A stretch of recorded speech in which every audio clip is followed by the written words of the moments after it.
are going to have this proceeding start in the next few minutes, starting with the Honorable Mutahi Kagwe. Don't call him in yet.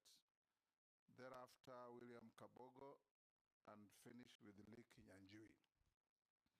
Honorable members, I have received a request by a gentleman called Aura, and his advocate called Harrison Kinyanjui. Wakili habari? Okay, get seated.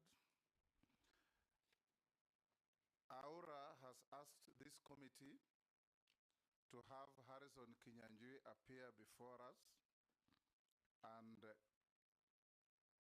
cross-examine Nomiee Kagwe on the basis of a memorandum that they have sent to us. My direction, honorable members, is that under the Parliamentary Approval Act Cap 7F,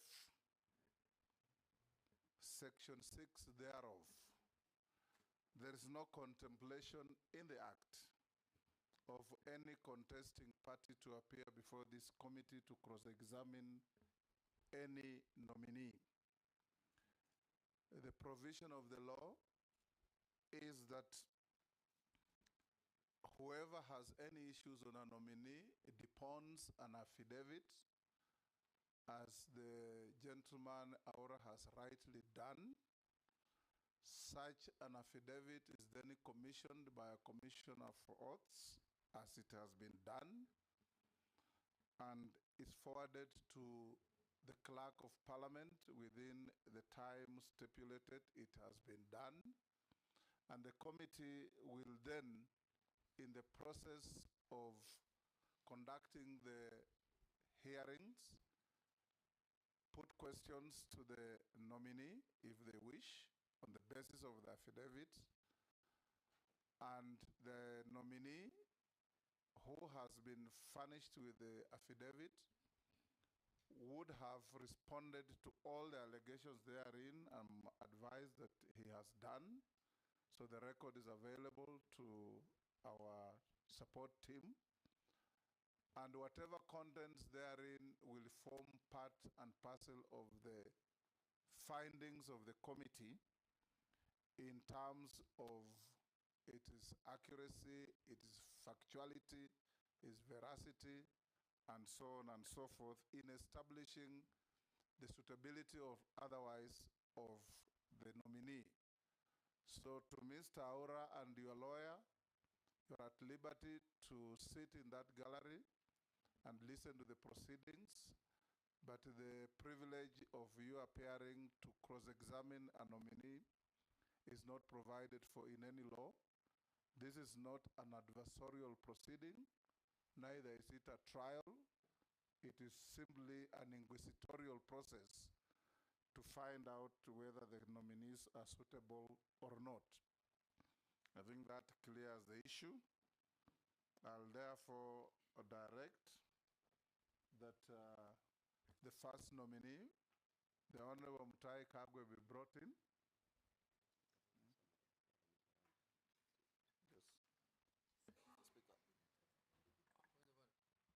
Yes, Majority Leader. Honorable Speaker, we are well guided by your ruling on that matter. Probably because Advocate Harrison Kinyanjui has many of our numbers. And last time we allowed Kenyans to contribute to the vetting process through text messages. Maybe you could also advise Advocate Harrison Kinyanjui. He can always, if he needs a follow-up question, he can always text any of the members present. Harrison, if you have any question that you think has been left out, you are truly here will receive it on my line or on any of the members. You are a well-known lawyer, and I'm sure you have sued some of these members here in different capacities. Send them messages, they will ask your questions. We have also received a memoranda, like you were briefed earlier, against and for the nominees William Kabogo and Kinyanjui. We'll deal with them when they appear before the committee.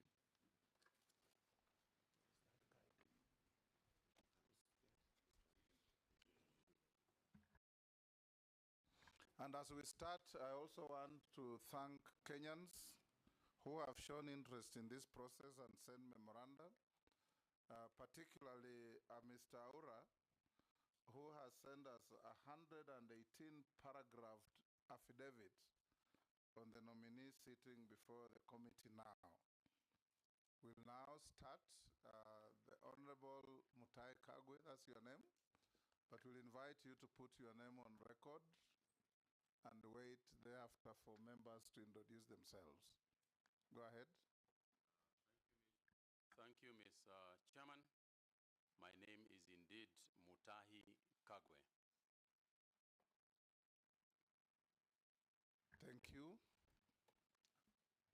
I'm the Speaker of the National Assembly and the Chairman of this committee. I'll invite all members to introduce themselves, starting with my deputy. Gladys Boss, member for Wasingishu County and also Deputy Speaker.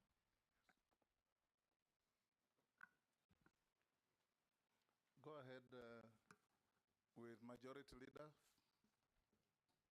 Kimani Shongwa, Member of Parliament, Kikuyu, Leader of Majority. Junet Mohammed, Member of Parliament, Sona East, Leader of the Minority Party. David Kosing, MP Poko South. Nelson Koech, Member of Parliament, Belgut constituency. Gikaria David, Nakuru Town East constituency. Naisula Lesuda, MP Samburu West.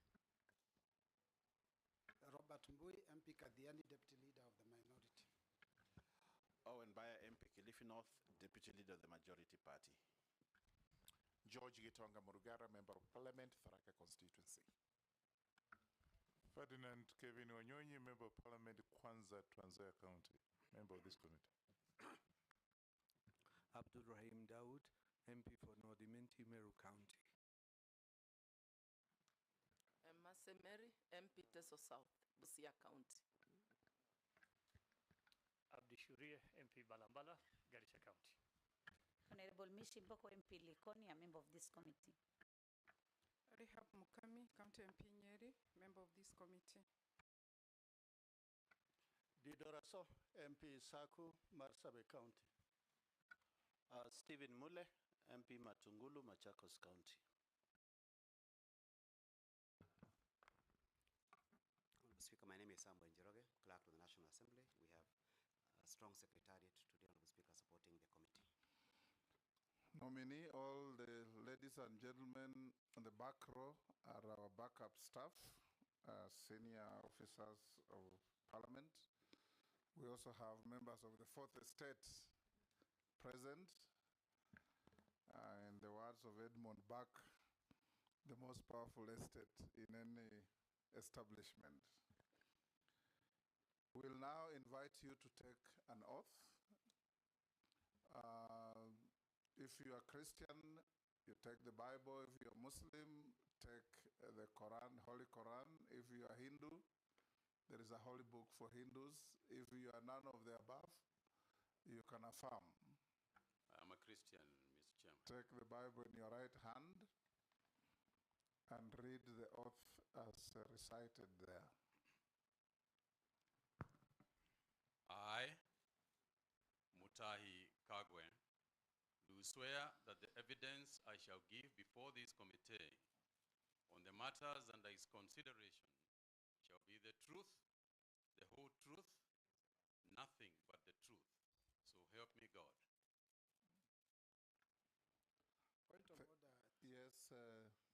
If I'm not wrong, the nominee is meant to lift his Bible as gives yes. the order.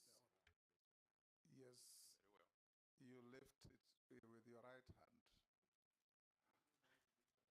Go ahead.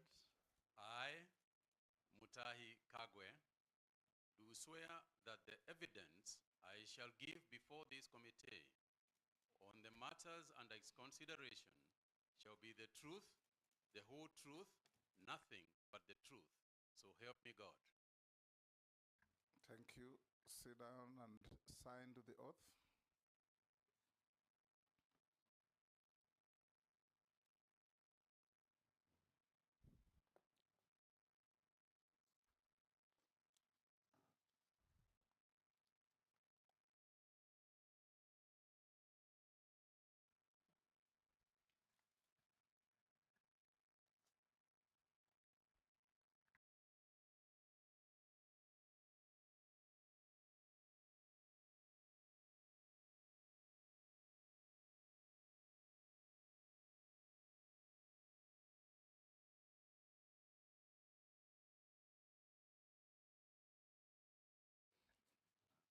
sign to the oath, nominee.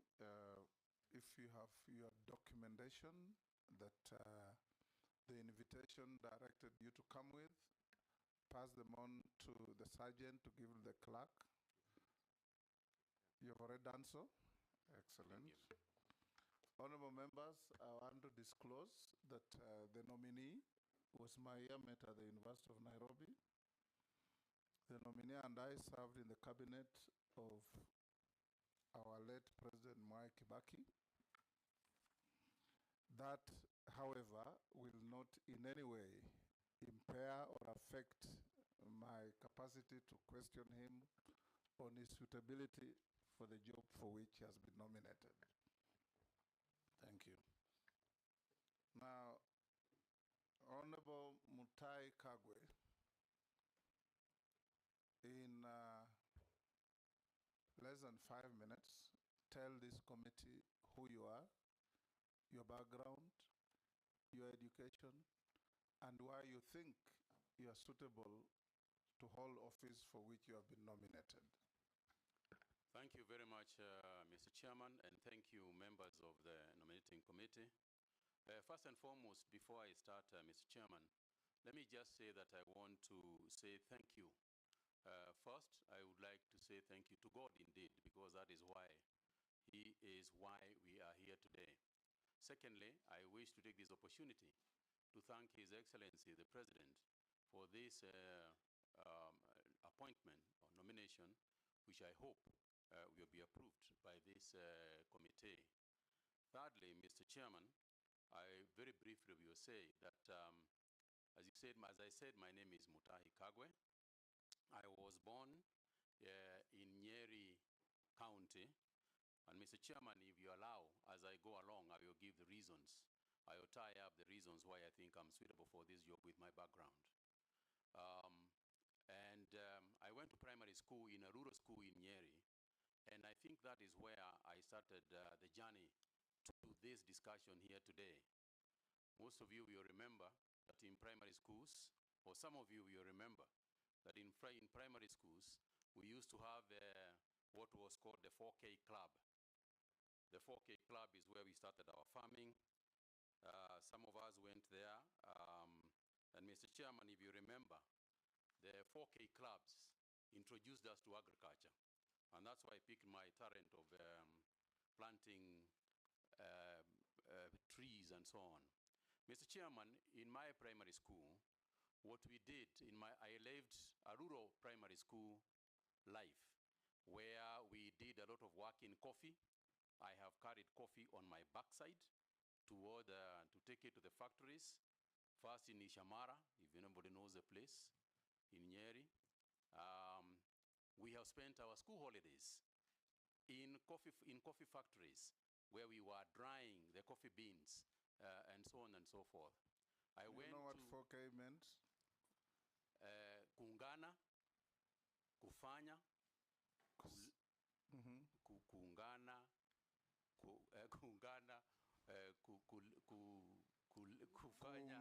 kufanya, kusaidia Kenya. Yes. Thank you, Mr. Chairman. That's what it was. Yeah, and I was a member of that, and you two are a member.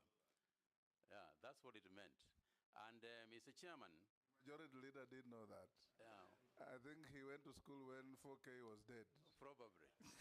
But it is one of the things perhaps we should think about reviving as we go along. Mr. Chairman, I then went to Kagumo High School, where I studied for 6 years. But in the course of my studies too, I was a member of the agricultural club in the school. And it is through the agricultural club in the school that we actually started eating eggs at Kagumo High School, because it is how we started the school poultry project.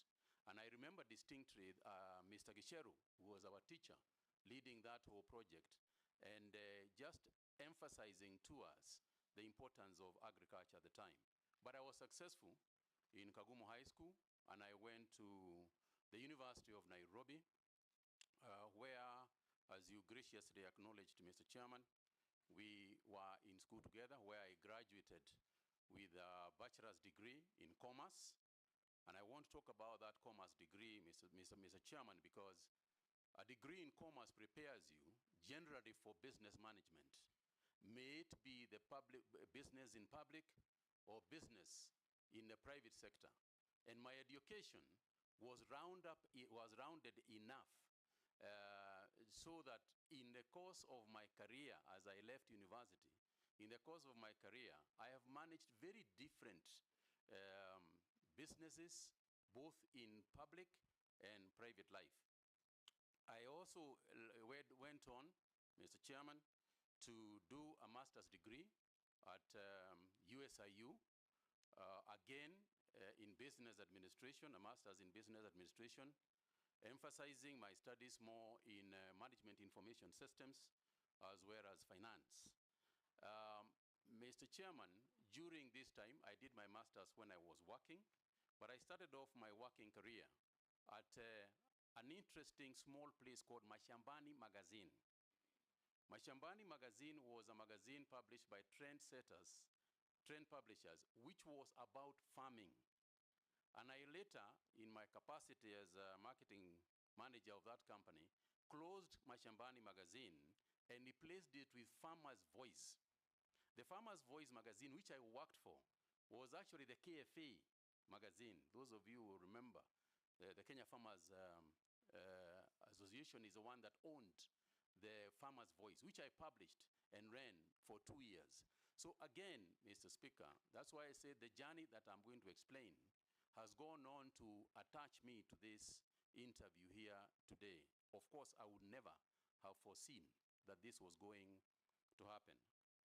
So, Mr. Speaker, having finished my education, I went on to run Trend Publishers, which was Viva, better known as Viva Magazine. I left Viva Magazine and joined the Standard Newspaper Group as advertising manager, followed on where I rose in the group, which was then owned by Lonro East Africa, to become the Commercial Operations Director. Following my 11 years as an employee of Lonro, I then branched out on my own to start my own businesses. And since then, that is what I have been doing in my private life, running businesses over that period since the year 1992, when I left former employment. Mr. Chairman, after that, during my period in the year 2002, I ran for office. I felt that having done being educated, having then gone on to develop a successful career, I felt that I should do some public work and serve the people. And I went to Mukurweini constituency, where I ran for office and was elected in 2002 as a member of parliament for Mukurweini constituency. In the course of that, you will remember, Mr. Chairman, that at that time, cabinet secretaries, cabinet ministers were also appointed from the parliament. And I was appointed as the Minister for Information and Communications in the year 2005. I served as Minister for Information and Communication. And I can say that it is one of my most exciting times. And in terms of preparing me for, again, going back to the cabinet as CS for agriculture and livestock, that's where I cut my teeth in that space of understanding government, being clear about the roles that the different arms of government play, being clear about the role of cabinet, collective responsibility, and other aspects that you learn as you do these jobs. I then, in 2007, I lost my position as Member of Parliament, but then I was appointed by His Excellency, late President Kibaki, to be chairman of the Multimedia University Council. I was the first chairman of that university and laid the foundation of what is now perhaps a uniquely placed university in terms of the technology space and communication space. And again, I'm very proud of my work there and what we did. I then, Mr. Chairman, left. Wind up. I then, Mr. Chairman, went to back to Nyeri County, where I became the senator of Nyeri County. Followed after that by my appointment again back to the cabinet as the CS for health in 2019. And Mr. Chairman, all that experience that I have had, both my education, my experience in school, my experience in private sector, my experience as cabinet secretary and minister for information, cabinet secretary for health, have all, in my opinion, ably prepared me for this particular position. Thank you. I'll invite members to put questions to you, starting with the Deputy Speaker. Thank you, Honorable Chairperson. Mr. Mutahi Kagwe, now that you're going to be the Minister of Agriculture, we know certain challenges exist in that sector. First, Kenya is a net importer of foods that is capable of producing, like edible oil and rice and wheat. We also know the fact that the average age of a farmer is 65. Yet, our population is highly youthful. If you're approved for this appointment, what strategies will you employ to make agriculture more attractive and profitable to young people so that we can ensure that we have food security in the future? Thank you. Go ahead. Thank you very much, Mheshimiwa. Now, let me just start by the rider that you started with, which is the importance of agriculture in the country. And to say that over the years, the problem that you have alluded to, the issue of food importation, the issue of youth, has been around with us. The framework on which the current agriculture ministry is being run, or is agricultural sector transformation and growth strategy. Mr. Chairman, I want to raise this issue broadly to say the following. First, there's been a misguided notion, I think, over the years that we have all made. And that is to say that the focus, the initial focus of everything in agriculture is production. Mr. Chairman, what we must refocus on in the ASDGS is coming on for review, because it was structured in 2019 and is coming up for review after 5 years.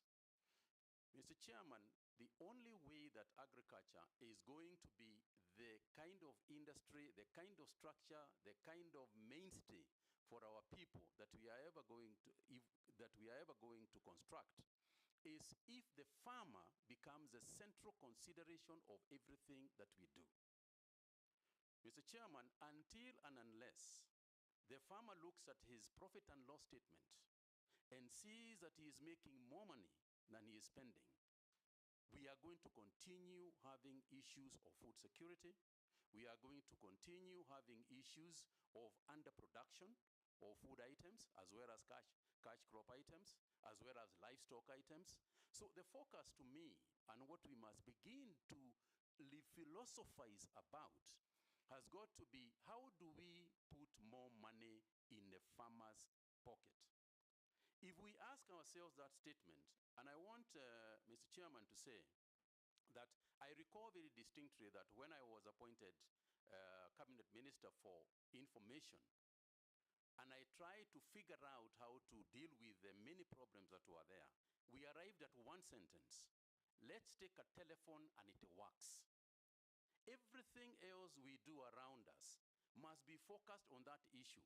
Whether we are going to get international gateways, whether we are going to license other players in the market, it is all should be about the concept of a telephone working. Similarly, if we are going to revive agriculture, the only way we are ever going to do it is when the farmer is profitable. When the farmer is profitable, we'll have enough food. When the farmer is profitable, we'll have enough for exports and so on. But no matter how many papers we write, no matter how many debates we have, no matter how much discussion we are going to have, unless and until the farmer looks at his balance sheet and says that income equals price times quantity, we are not going to succeed. So for me, therefore, when we look at the sphere, when we look at the entire agricultural space, then things that we do should go to that. You talked about the youth. Youth today, Gen Zs, millennials, and others, are about one thing if they are going to go to business. It's about profit. It's about making money. No youth is going to go to agriculture because we are urging them to go there. They are only going to go to agriculture if they are going to make money. And the only way they are going to make money is by taking the necessary steps that we have to make in order for agriculture to be responsive to profit making. Now, Mr. Chairman, this is very broad, and therefore you allow me space just to expand a little bit. There are many activities within the agricultural sector that we have to carry forward, that we have to do. For example, just to take youth as an example. In order for us to attract the youth into agriculture, youth have no land to grow food on. A lot of the young people don't have land. So we have to think broadly about how can we afford them land. First, there is a lot of land, ADC and other organizations, private sector, land that is lying idle, that is not being used, that we can lease to these people. Now, in order for us to lease land to these people, we have got to make sure that the land, that the use of the land that they are getting is going to be profitable to them. Because that's why in the first place, they are going to go for that idea. How are you going to do that? Our research organizations must ensure that we have done proper soil analysis. Our seed people must have the correct seeds so that people can plant seeds that germinate, seeds that produce the correct product. We have got to plant the right crops in the right places so that they can grow en masse and produce more per acre. So we have got to use the technology because youth are interested in technology. And also we have to define, when we say that the youth should be involved in agriculture, which part of agriculture are we talking about? Because it is not just about growing to grow crops. For example, tourism in agriculture is being involved in agriculture. You know, you travel all over the world and you see yourself being taken to places where they grow all sorts of things in other nations. We want people to come to Kenya also to see our agriculture. That's an area that can be attractive to the youth. There is fintech and agri-finance. These are the areas that the youth are going to be interested in. So in a nutshell, Mr. Chairman, the business of agriculture has got to be looked at from a profit and loss in order for us to make it worthwhile and in order for us to revive it. Agriculture for the youth must be made cool. It is too ordinary. It's too boring. Youth are not going to go there the way it is structured today. It's got to be something more exciting that involves technology, that involves new ways of doing things, that involves areas in agriculture that we have not quite spent our time on. Things like hydroponics, aquaponics. These are areas that they are going to look at. The use of technology means that they are going to introduce new things in agriculture that do not currently exist. What does that mean, therefore? It means that the training that we are going to engage in, working together with the ministries of education, we have to look at the training that we are giving the agricultural sector, the agricultural student. What are we training them in? The future of agriculture is going to be in technology. AI, for example, artificial intelligence, is going to play a very crucial role in the future of agriculture. And if that is the case, are we educating our people, our future farmers, enough to deal with that issue? They are doing it elsewhere. If you go across the world, they will be doing that. So the question is whether we are preparing ours to compete with the best in the world. Thank you. Majority Leader, I will encourage you, Nomiee, to exercise some brevity in answering questions. You have 2 hours engagement with us. trying, Mr. Chairman, is just the breadth of the question. Yes, Majority Leader. Thank you, Honorable Speaker. Honorable Speaker, maybe I'll start the CS nominee from his response to Mr. Uhuru'S affidavit in respect to your suitability for appointment based on your professional academic qualifications. And he responded by saying that the fundamental criteria for appointment to such a position is based on one's ability to provide effective leadership and service to the public. And in that regard, you say you have the requisite qualifications to serve as Cabinet Secretary for Agriculture despite not having any training in agriculture. And probably you also didn't have any training in health when you served as Health Minister. But CS, in my view, you did well in terms of communicating, especially around the COVID time. You were on TV. In fact, people christened you the COVID CS. I would want to hear what exactly you intend to do because, again, in my view, we have had a communication problem. And more so in the State Department for Livestock and also the State Department for Agriculture. You remember last year the issues that we had with subsidized fertilizer procurement and the communication that came around that issue. Towards the end of the year, we also had a similar problem. I had to withdraw a bill that came to Parliament from the State Department of Livestock, the Livestock Bill, largely on account of the disinformation that was being propelled in both mainstream and social media. And this bill is anchored on policies that are espoused by the government through the ministry. I would want to hear what you intend to do now as Cabinet Secretary. One, to provide that effective leadership within the ministry, to communicate effectively to the public what is contained in the bills that you will bring to Parliament. Because Parliament tends, and in this case, my office of the Leader of Majority, we tend to take the flak from everybody, believing that all legislation that comes from government is authored by parliamentarians and the office of the Leader of Majority. So I want to hear first what you intend to do to ensure that there is effective leadership in terms of communication. And as I said, in my view, you have done well in your previous postings, whether it was in ICT or in health. To CS, I've also noted from your CV and the documents that have been submitted, as Cabinet Secretary in the past, you have served for 2 years in all the ministries you have served. Is it coincidence or fate? Because you are CS Health for 2 years, you are CS ICT again for 2 years. Are you going to be CS Livestock Agriculture for 2 years since you are being appointed in 2025? I don't know whether it's fate or by design. Lastly, you have spoken at length on the nexus between farming and the profit and loss for the farmer and what you would want to see in the ministry. We have also heard from government, especially from the president, that we have now as a country fixed our production side. I would want to hear, and again, based on your training as a student of commerce, what exactly do you intend to do to ensure that there is a proper nexus between the productivity that we are saying we have increased, whether it's sugar, whether it's maize, whether it's rice. How do you link that to markets?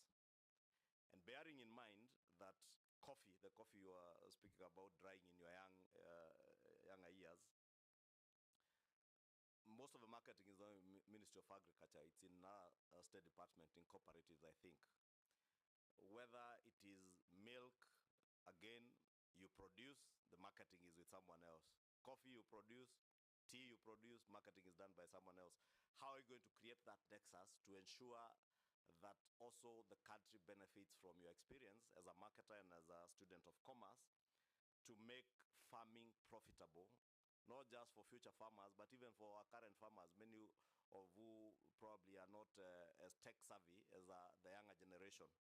And I would really want, I was looking to hear when you spoke about the P&L, how you intend to get that nexus between the good productivity that we now have to making profits for farmers to make it profitable, because that's the only way you'll be able to sustain this sector has been riddled by cartels, whether it is in the tea sector, coffee sector, milk sector, there are cartels all over.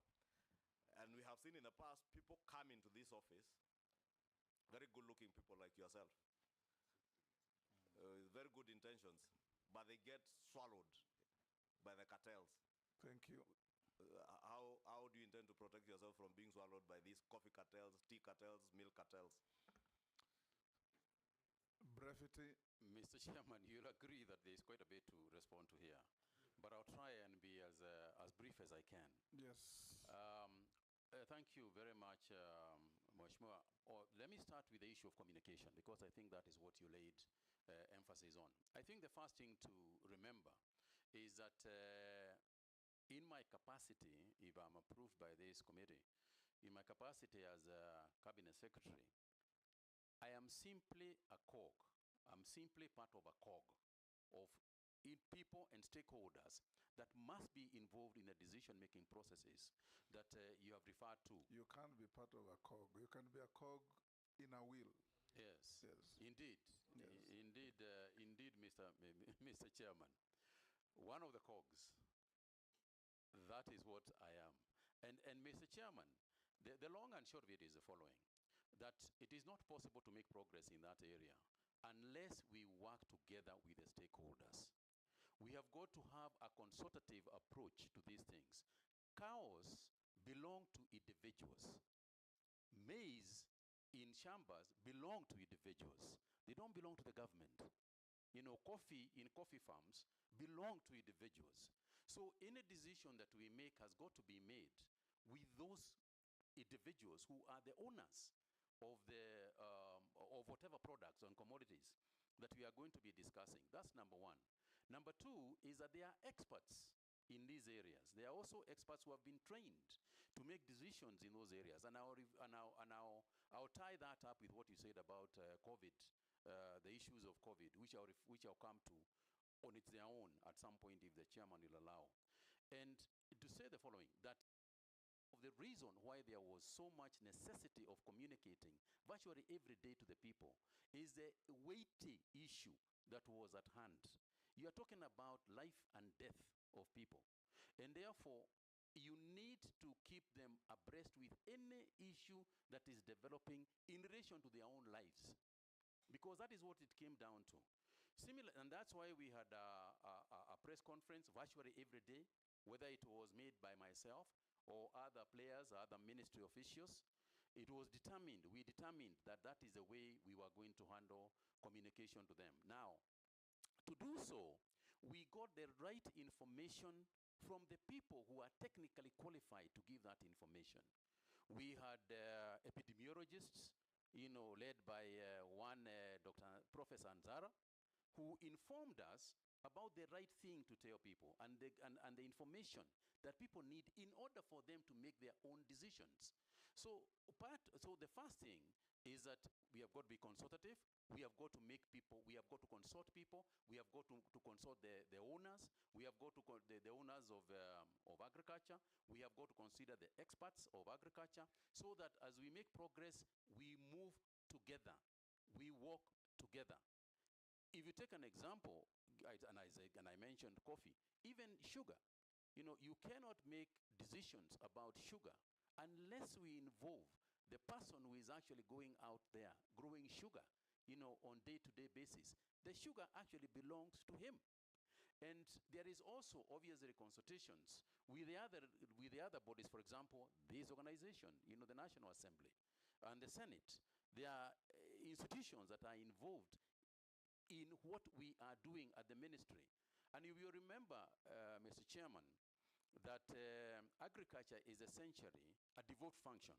In Schedule 4 of the Constitution, there are the areas that are supposed to be handled by the county governments, and it divides it into areas that are also supposed to be handled by the national government.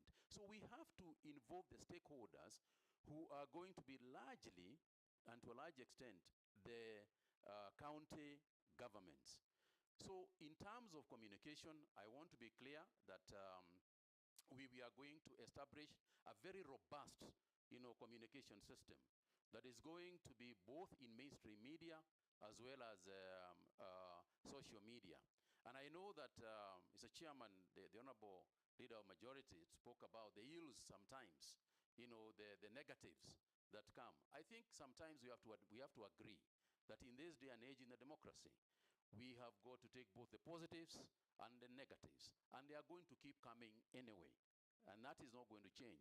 So I think for me, what I would like to do is use the same social media, use the same mainstream media, work with the fourth estate to try and disseminate information as much as I can to the farming community. And it won't be the first time, because during the period you have referred to, during the COVID period, part of the key players in terms of dissemination of information and the buy-in to the activities of government was actually members of the fourth estate. They are the ones who assisted us to succeed. And I want to say that my intention is to continue to work with the fourth estate as openly and as transparently as I can. We will be criticized, and that's fine too, because oversight is part of their job. So I intend to keep very closely, to work very closely with them. The area of social media. Social media is an area that has come to both help us. It helps us a great deal. There is also the negativity in the social media. And I know that, Mr. Chairman, if one were to talk broadly and say leadership has been made that substantially harder, through social media. But part of the hardship and headaches that one gets from social media is also part of the way that we can communicate more easily, to our people, because they are also on social media. And that which you cannot change, you might as well use, because we are not going to be able to change some of the communication channels that exist. And indeed, we can use them very positively for ourselves.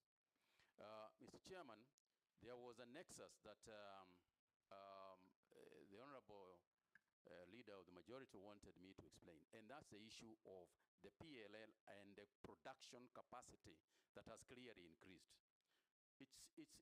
It's a fantastic example of what I'm talking about. The reason why the production has increased is twofold. One is because of the good climates that we have fortunately experienced. But two, and to a large extent, is also subsidized fertilizers. It's part of the reason why this increase has come in almost all products, both cash crop and as well as food crops. There has been an increase. Now, when you increase production and you are able to save on post-harvest challenges, it means that the farmer gets this bigger quantity that he has got. But the market is huge. The market for these products is not just here. The market for both livestock as well as crops is both in Kenya and external. Information about the markets is what has largely been missing. And part of this is also the deployment of technology. Because now, with a mobile app, you are able to tell where tomatoes have got better prices instantly. But this information is around somewhere, floating somewhere in the market. It's our responsibility as ministry to make sure that that information is available. You also alluded to the issue of the fact that the marketing aspect of most of those cash crops, the boards and everything, is in the Ministry of Cooperatives. That's fine too, because we work in a collective area. We have collective responsibility. Every ministry in government will automatically have to relate with another ministry in government. And it is not just the Ministry of Cooperatives that we have got to work with. We have got to work with the Ministry of Energy, for example. Right now we are waiting for the Ministry of Energy to connect to Kenani, to the Kenani leather park that the ministry is establishing. We are waiting for the Ministry of Water, to also connect water. So we will have to work collectively. We have to work together.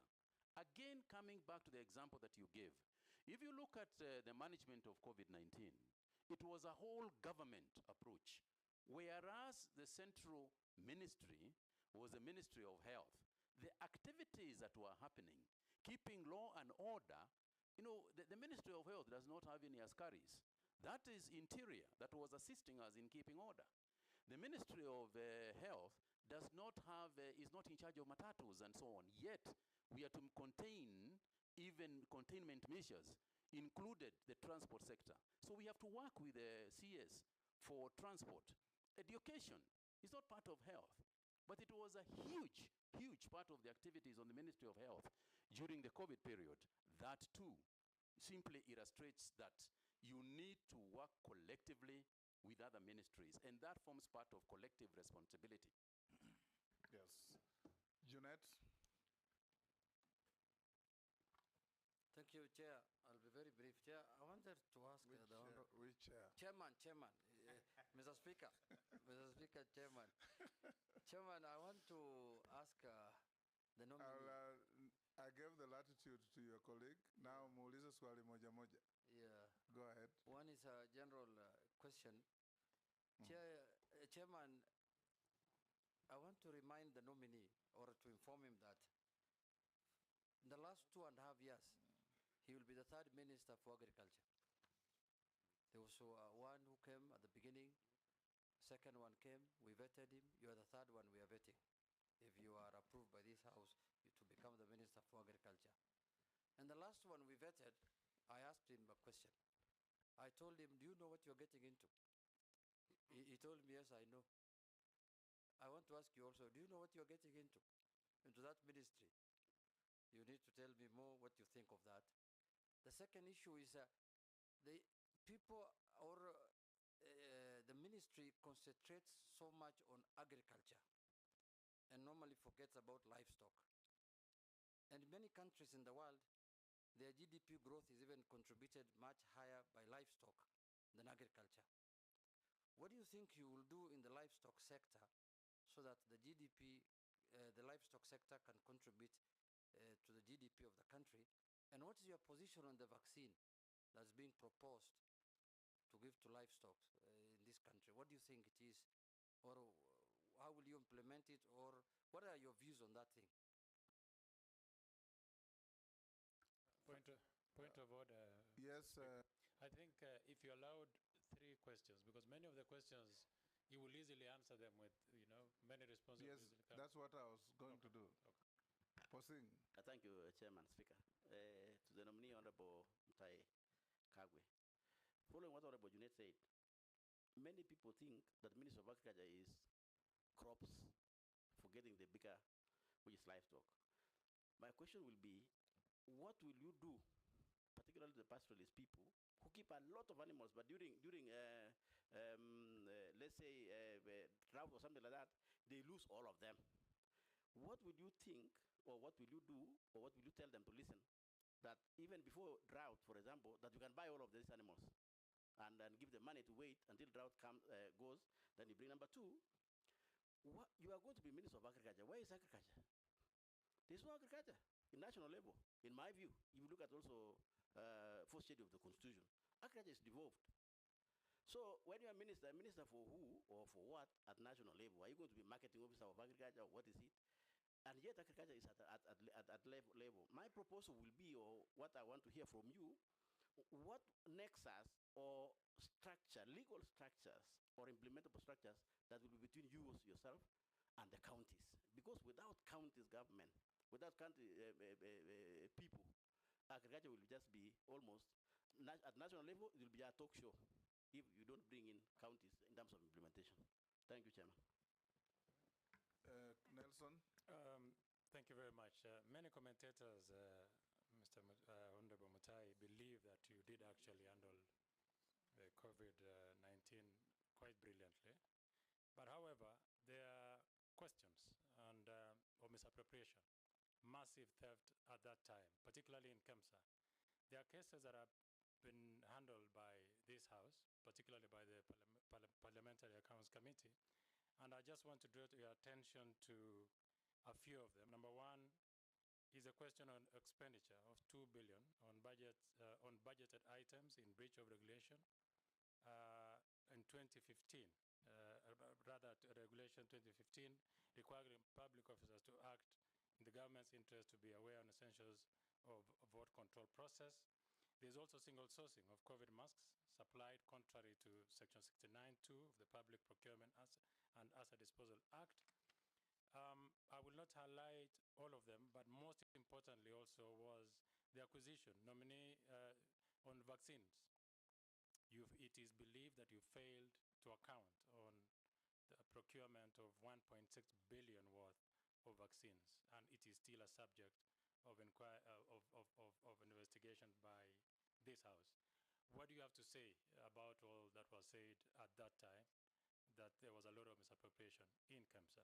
Number two, I come from an area which predominantly grows tea, and I want to hear, and I will like to read so that I don't misadventure, that tea prices in Mombasa auction were on a downward trend in 2022, forcing the government to establish a minimum reserve price of USD 2.6 for the teas from the east of the rift and the USD 2.4 for teas from the west of the rift. This initiative was aimed at stabilizing the market and addressing the declining tea prices at the Mombasa auction. However, the current pricing structure has resulted in several millions of teas being unsold, thus resulting in stagnating warehouses and facilities. What strategies will you implement to alleviate the situation? Additionally, is government interference in this manner necessary in a free market, and how can it be balanced to ensure market stability without causing adverse effects? Thank you. Thank you, Chair. Honorable nominee, I sit in a committee of environment and forestry, where climate change is a huge topic. And most of the time, whenever we go around, over and above the environmental issues, farmers do ask about this climate change, which affects agriculture, be it crop, be it livestock, and things like that. And the issue that always comes is that they don't have any information as to, initially we used to know Kenya, by around February you start preparing your land for purposes of planting and things like that, but it is no longer. So what policy are you going to put in place to try and address the climate change issue which is affecting agriculture? And lastly, Chair, it's about somebody has just asked me from the constituency regarding what is your view on this livestock vaccination, the debate that is going on. What is your view? Thank you, Chair. Answer those from Thank you. Honorable Junet down to Gikaria. Thank you very much, Mr. Chairman. Let me start by answering the Honorable Junet's question, which relates also to one that had been asked by the majority leader about the 2 to 3 years, which because they are kind of the same, because I'm the third minister. First of all, of course, is to say that I've been happy to serve, no matter how the period, you're happy to serve, because the idea is to make a difference. And sometimes it is not how the length of time that you do a job in, it is what you put into the time that you have got that you can make a difference in. I have no idea why 2 years into government, I was invited by the 3 previous, including the current president, because obviously they are the appointing authorities. But I want to answer your question, and perhaps related to also to Honorable Koeshi's question. You asked me whether I know what I'm getting myself into. And from the questions that you have heard from Honorable Koesh, yes, I can relate to your question and what you are asking regarding the prices and so on. Mr. Chairman, you will remember that one day in 2020, I stood outside Afia House, and it is on record even in the media. I pointed at Afia House, and I said that there are many cartels in this building. I said it myself. It was not said by other people. I am the one who said it sitting in there. So as I went into the ministry, I was quite aware that there are cartels. And I'm quite aware that even this one, there are cartels in it. That's the first thing. The second thing is to say that cartels fight back. Cartels will fight back. And some of the stuff that you are hearing coming out is a question of cartels fighting back. not only would I expect them to fight me back once you start fighting them, in fact, I'm ready for the battle because I know the battle is going to come.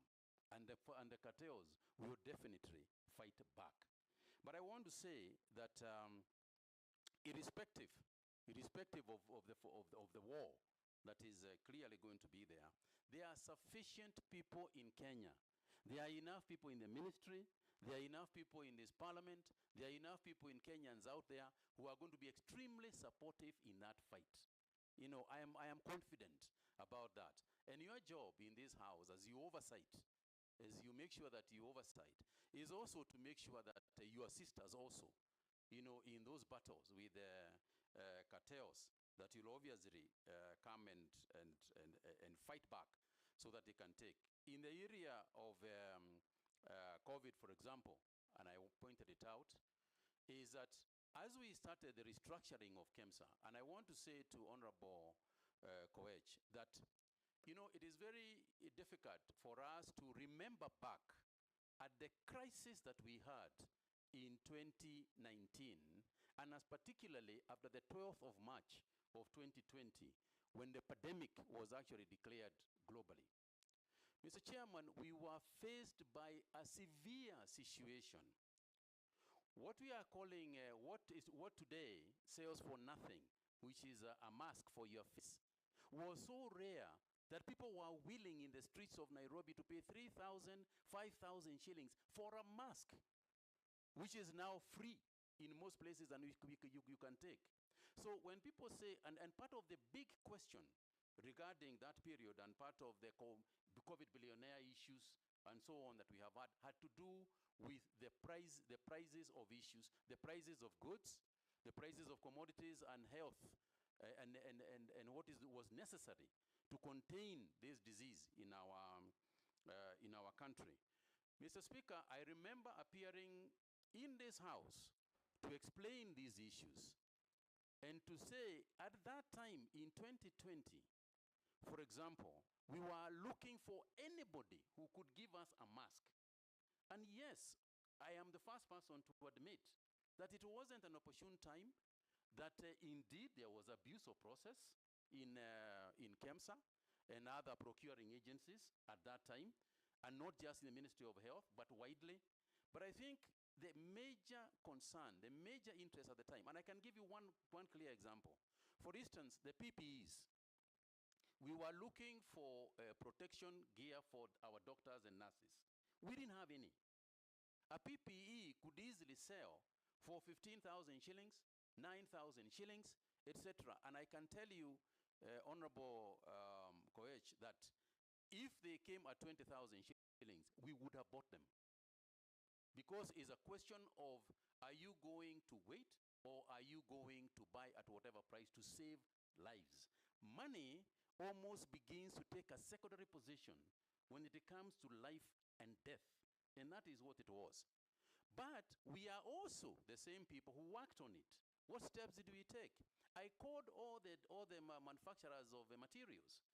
I sat outside my office with a bottle of water, testing materials to see whether they could be able to be used for PPEs with the experts in the Ministry of Health.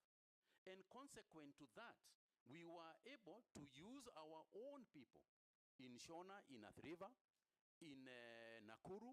We were able to use our own people to produce the same materials at a quarter of the price. And now today, the same PPEs can be produced in our country at 2,000 shillings or less than 2,000 shillings. So it wasn't an appropriate time. A lot of mistakes were made, and I'll tell you that and confirm that indeed there were mistakes made. But I would also like to say that at the prices that I was saying, and this is what I explained to Parliament, and I challenged this House, at the time that we were buying PPEs at say 9,000 shillings, I said I would like somebody to show me any place where the PPE was selling at less than that price. And I remember, Mr. Chairman, going to Aga Khan Hospital, going to Nairobi Hospital. Everybody was desperate and the prices were crazy all over the town. It wasn't that the Ministry of Health was buying those items at a higher price than the rest of the world or the rest of the country. We were buying it at the market prices at that time. And this is something that I have explained, at length. Mr. Chairman, the handling of COVID-19 at that time was such a nightmare. It was such a nightmare that and the cost to people, the cost of lives. Every day we would wake up to be told that 10,000 people are being buried in New York. The Italian government has given up and surrendered, that everybody is dying. In South America, people are being dragged out of houses and being burnt outside, cremated outside their own houses. So it wasn't a time that people were making very, very rational decisions. It was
itself is becoming, has been widened.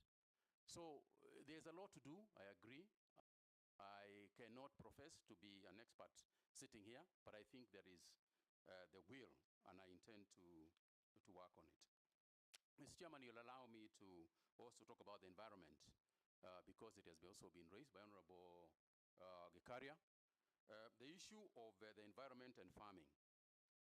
Mr. Chairman, as we said, there is an issue on this climate change that is right in front of us, and that is the issue to do with the European Union deforestation regulation, where the European Union is coming out with the rules that say that if we are deforesting to plant crops or to farm, we will not be able to export our commodities, animals, and products to the European Union. Now, this is something that we can't afford because that is our biggest market for virtually most of our agricultural products. So it is not just because they are asking us to do it. And Mr. Chairman, I like to say that in terms of what the Europeans have set as a standard of climate change or climate specifications that they want to set, in my opinion, Kenya is actually ahead of it. Because, Mr. Chairman, not only are we not cutting forests in order to plant things like coffee. For example, in the coffee sector, we are actually planting trees in the coffee farms. We are planting grevillea trees that grow in tandem with the coffee. In any event, coffee is a tree itself. So when it comes to the issue of planting, you know, being the EUDR regulations, I think we are going to meet I suppose the deadline is this year, but I think we are going to discuss with them and meet that their demand. But more importantly, Mr. Chairman, is that agroforestry is also agriculture. And his question was, the farmer used to know that you plant at the end of February, the rains will be there 1st March. Now it's not the case. How are you going to keep information flow to the farmer on the changing patterns of weather? I'll get there, Mr. Chairman. That's what he asked, and yeah. I'll get there, Mr. Chairman, but I did want to raise this issue of EUDR because it is part and parcel of this thing of climate change. And Mr. Chairman, technology is going to assist us. The biggest thing in terms of Honorable Gikaria's question is technology. We all know that these days, the meteorology department can actually predict very well. If you look at your mobile app and look at it, we can predict very well. There was a time when we talk about Rasha, Pale na Pale, you know, which was never going to happen. But I think that we are very confident. And as AI develops, the predictability and our ability to tell the weather is going to become more and more precise. And therefore, and at that point, what then do we do? Because information is one thing, but what do you do when you do it?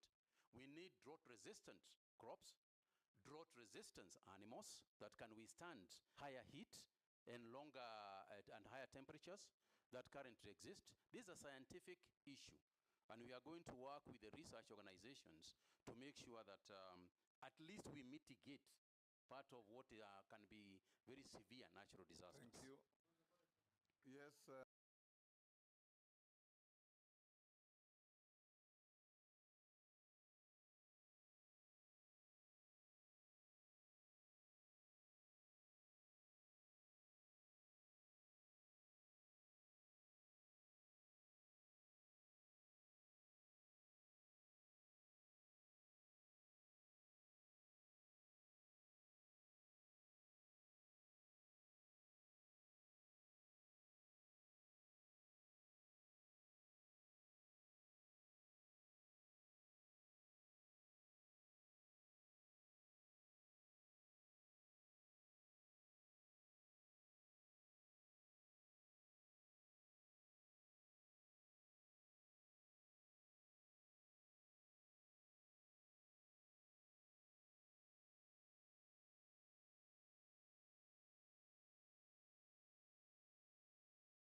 explained and to treat the diseases that affect our livestock. Some of the chemicals we use, pesticides, are banned in countries where we are supposed to be selling those crops. What are you likely to do so that you are able to cut the niche of the market out there as regards our agricultural crops and our livestock? Ferdinand? Nomiee, I come from Tanzania. And I want to be very, very specific. First and foremost, distribution of the fertilizer. You know, farmers must be attracted to do their job. But the distribution of fertilizers in the country is bad because it's put in one place and the farmers have to travel miles and miles to get whatever they want to do, so that the cost of actual production goes up. And so most of them are actually discouraged. Secondly, and I want to just correct you. You talked about the youths. I think you have to get the youth to get into extension services, because that is very, very important. And for you to get this youth, you must have program to attract the youth, so that we have these extension services, so that the youth can be able to go there and do some work. And I think it's very important that we get that right. Lastly, if you don't mind, we had fake fertilizers, and the farmers, I don't know whether somebody asked that, but I don't think, yeah, somebody asked that. If we did, then of course, specifically, we have ADC land. And you rightly say the population of this country is going up. And yet ADC farms are lying idle. What are you going to do if you actually make you a minister for agriculture? Be specific on this one. Thank you. Last on that round, Naisula. Thank you, Mr. Speaker.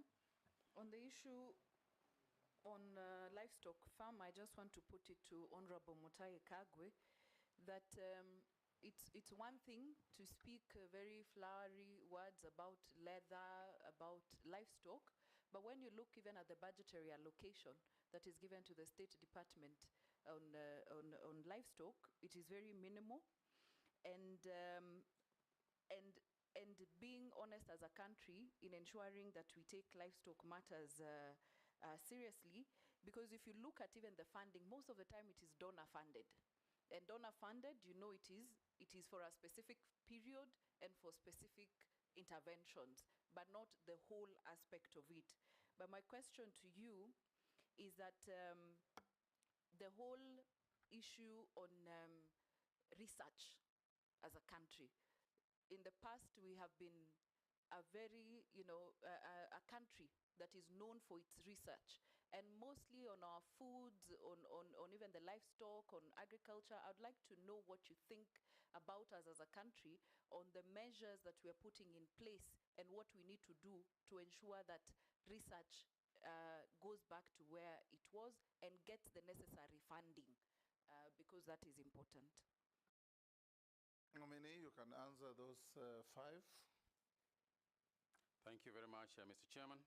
Mr. Chairman, let me start with the issue of the fake fertilizers that was raised, because it has been raised by quite a number of members.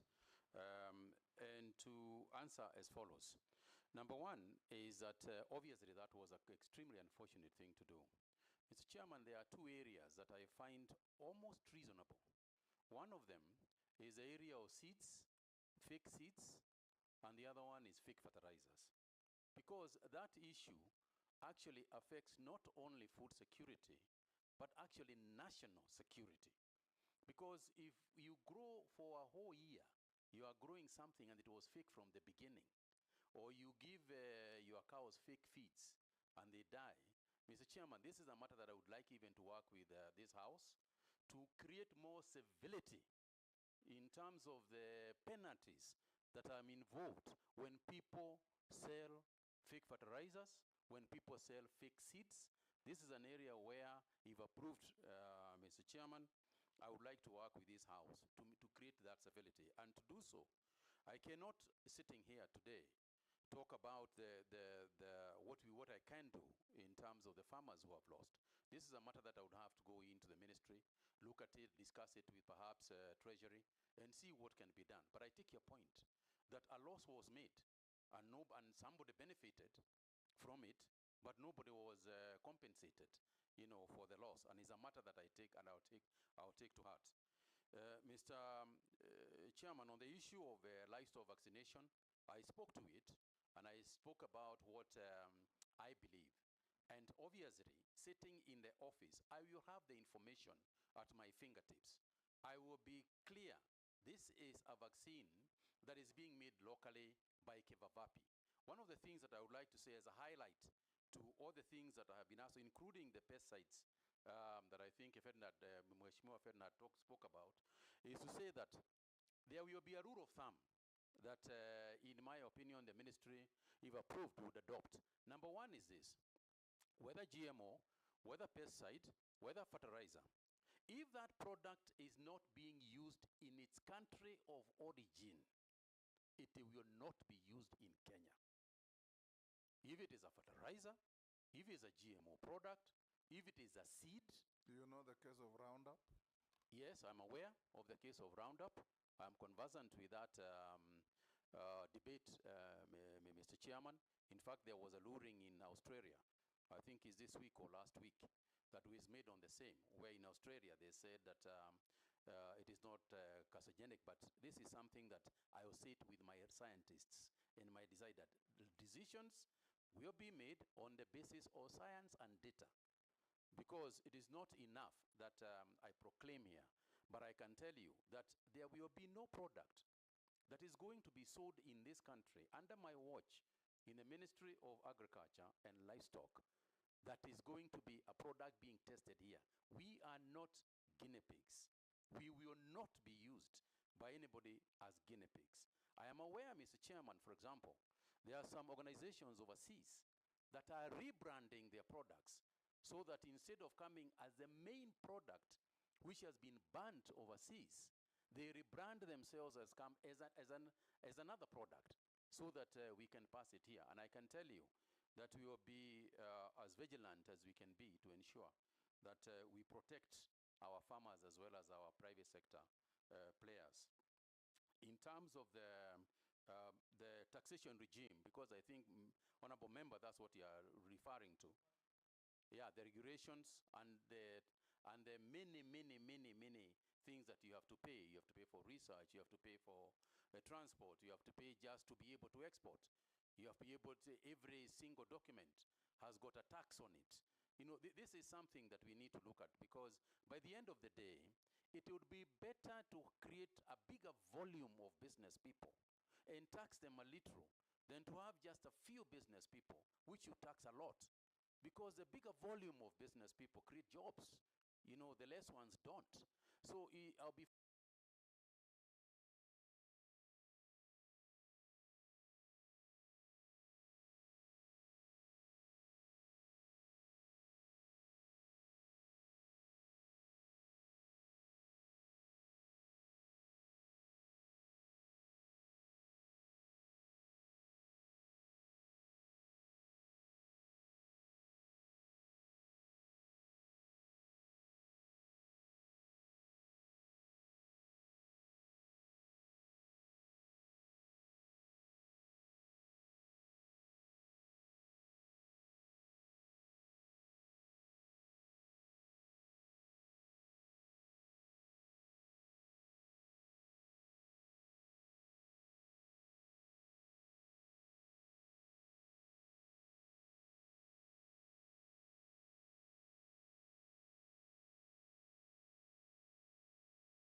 we agreed, even at that point, as I remember, we agreed that if the vaccine could get World Health Organization approval, we would use it.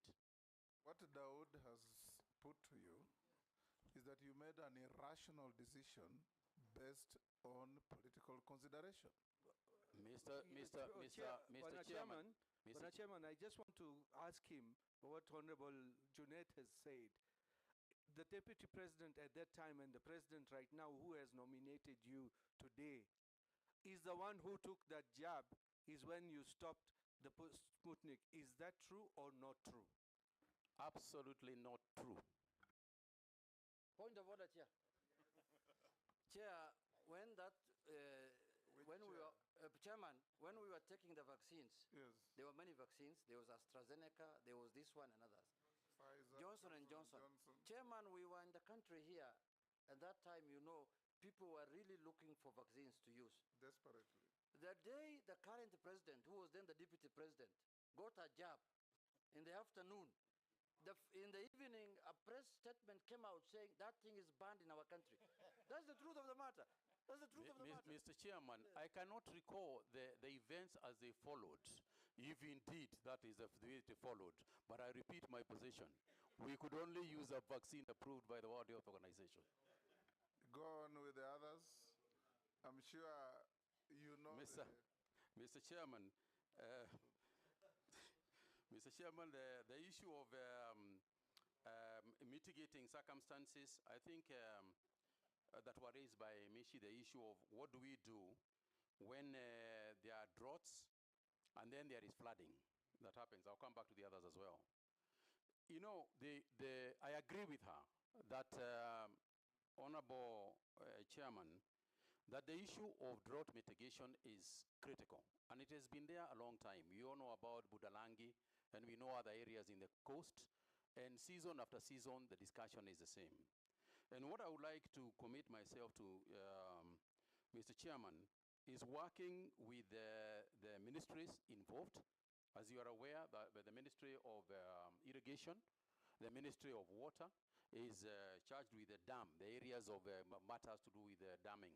But I also want to involve the county governments in this matter.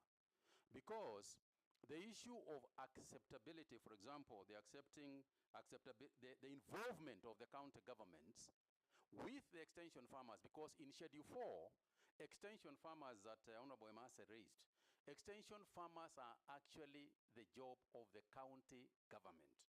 My job is to ensure that we fight this fight in terms of training, in terms of budgeting and funding, so that we have got these people. And I would like to refer to the matter that you referred, which you say that this house is the one that allocates budgets, and to say that in spite of that, we can also predicate some of these things on what Honorable Naisura had raised on the issue of donors. This is one of the areas that we could try very hard to work with our funders and with our donors in terms of the extension farmers, so that in mitigating the issues that have been raised, the conditions and challenges that Honorable Michi has raised, ensuring that we have got the proper crops to use during drought, ensuring that we have got the correct livestock to use, ensuring that diseases don't start affecting our livestock just because there was flooding, going on. I think that is a job that will ably be done by extension people. I think they are as crucial as Mheshimiwa Wanyonyi had raised. And I'm going to work very hard with the county governments to ensure that extension farmers, but also working concurrently with the ministries involved in dam building, such as Ministry of Water and Irrigation. And I think that, Mr. Chairman, the other involvement is also the committees of parliament. The committees of parliament on agriculture, the committees of parliament on health, on water and cooperatives. I think sometimes it is also good for us to have discussions together with them. And I propose to also engage them so that we can discuss budgeting and budget allocations also here, together obviously with the budget committee. Mr. Chairman, yes, Honorable Michi spoke about the aspect of job creation in agriculture. And I think that sometimes we also miss opportunities of job creation in agriculture. For example, we are talking about fertilizer subsidies. And we have got companies in this country that can actually make fertilizers.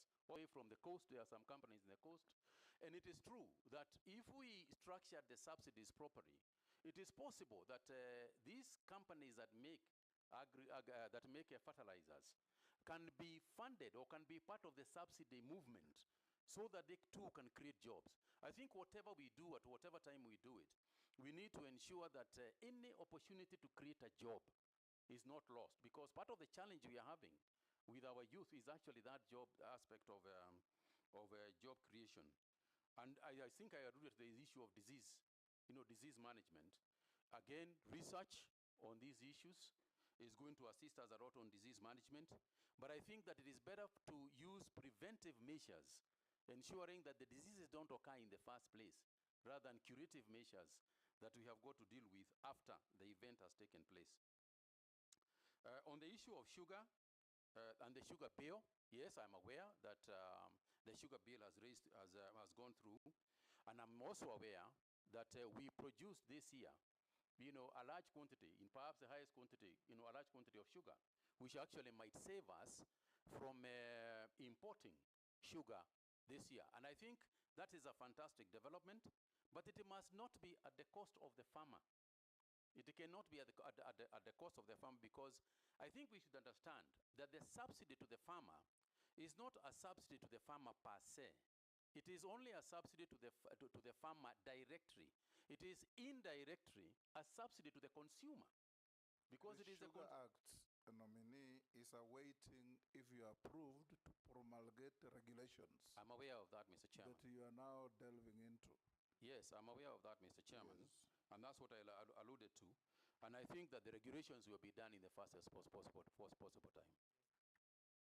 That's what we'll deal with, what Mary Massey is talking about. Yes, Chairman, Sharia, PPPs. He's not even answered my cartels and fake fertilizer. Mr. Chairman, on the issue of PPP, I'll come back to Mira. On the issue of PPP, Mr. Chairman, usually the problem is not the private players in the game. Usually, the problem in trying to craft a private-public partnership, in my opinion, lies, the fault lies with the public sector, not the private sector. The private sector has got a number of things that they normally demand if they are going to put their money anywhere. One of them is very quick decisions. They want us to make this decision about their investment quickly.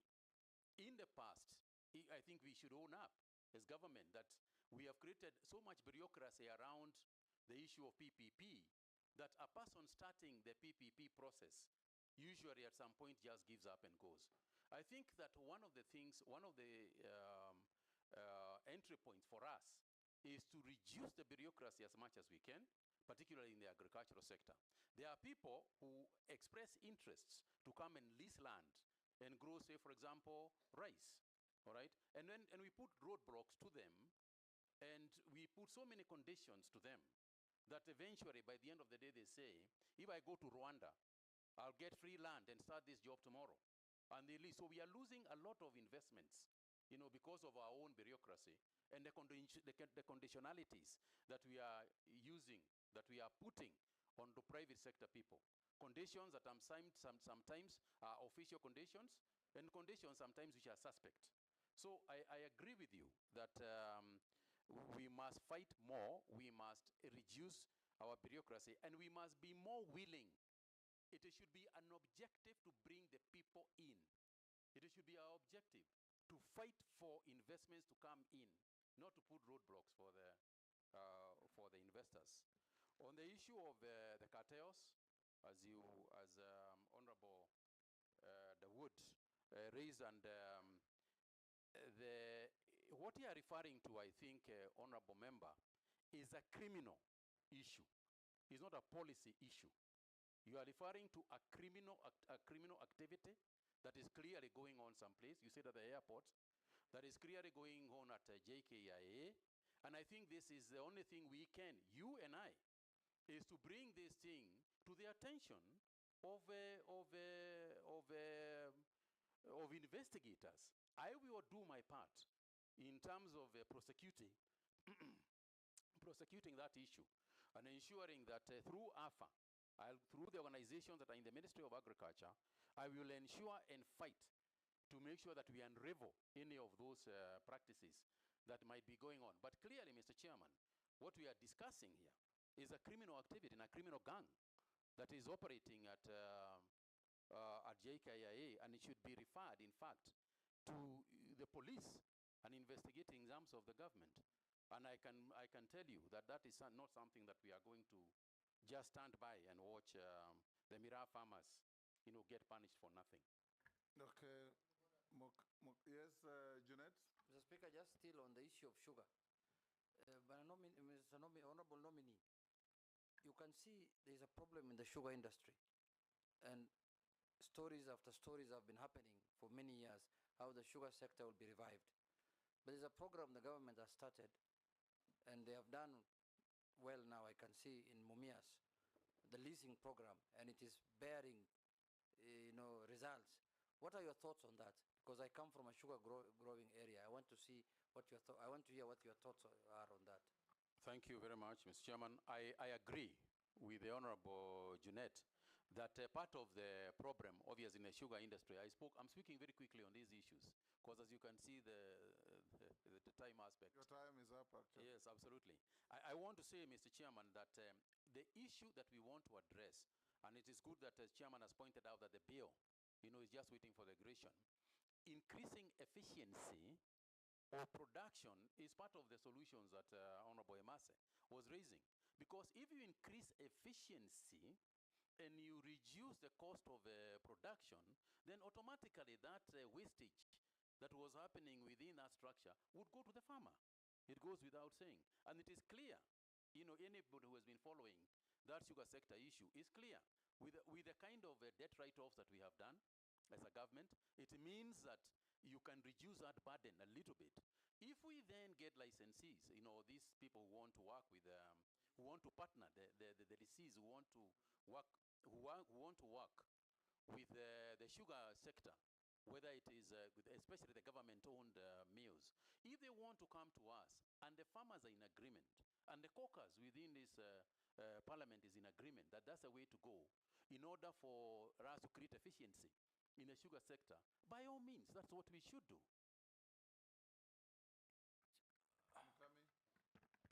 Thank you, Honorable Dawood, Speaker. you've had more than your fair share. Yeah. Which one now?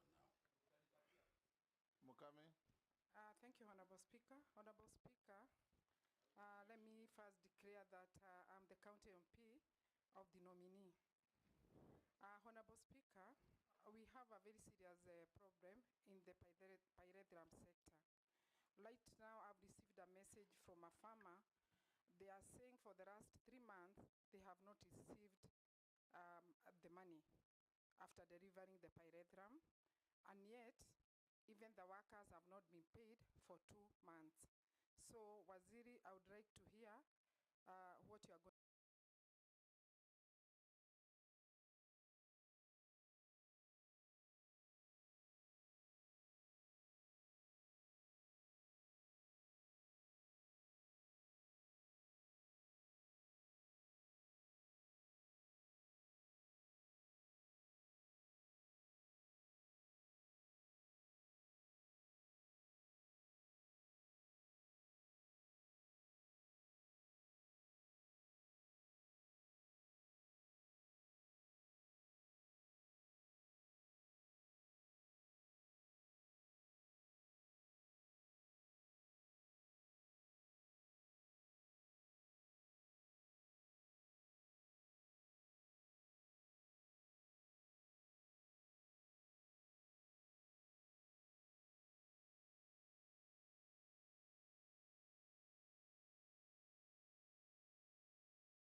media houses by the government. And of course, that has led to some of these media houses closing.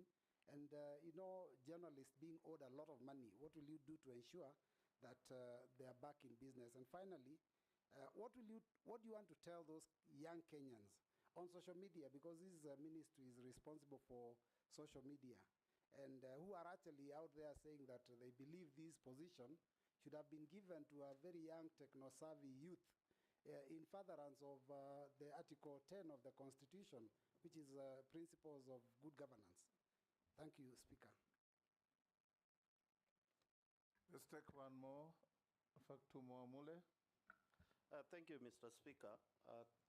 Honorable Kabogo, if you are approved by this House, and I heard you speak about Starlink, owned by the billionaire Enoch Marx from the US. What will you do to make sure that you protect the investment done by Kenyan companies like Safaricom, Telecom, and any other investment which has been done in the country to make sure that Starlink does not come here and kill Safaricom overnight? You know the number of people working for Safaricom. The revenue collected by government from Safaricom is the highest. If we allow this under your watch, I think the Gen Zs will not let you smile. So we want to hear your views on that, because it's a connectivity issue and investment by Kenyan taxpayers' money in this country, and you must protect it. We need to hear that. Secondly, Vision 2030, which has emphasized a lot on development.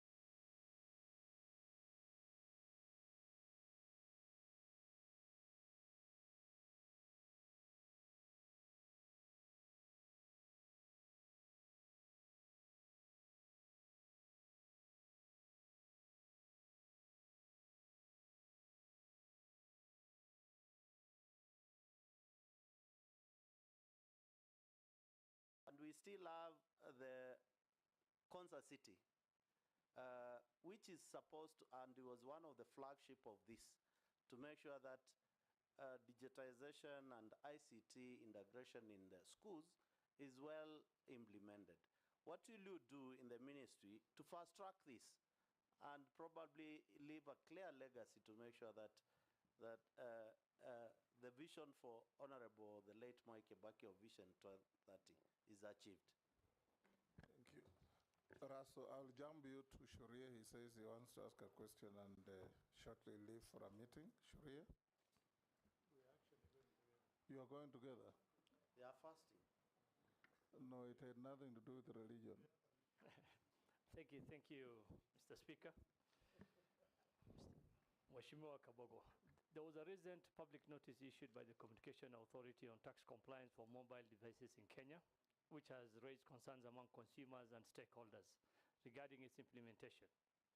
To your knowledge, what is the intention of this notice and its relation to the government agenda on telecommunication security? Okay. So, Raso, if you are going together, then I'll give you the opportunity. Mr. Speaker, he seems not to have gotten the question. He wants me to repeat it, is it? Okay. Through the chair. Through the chair, okay.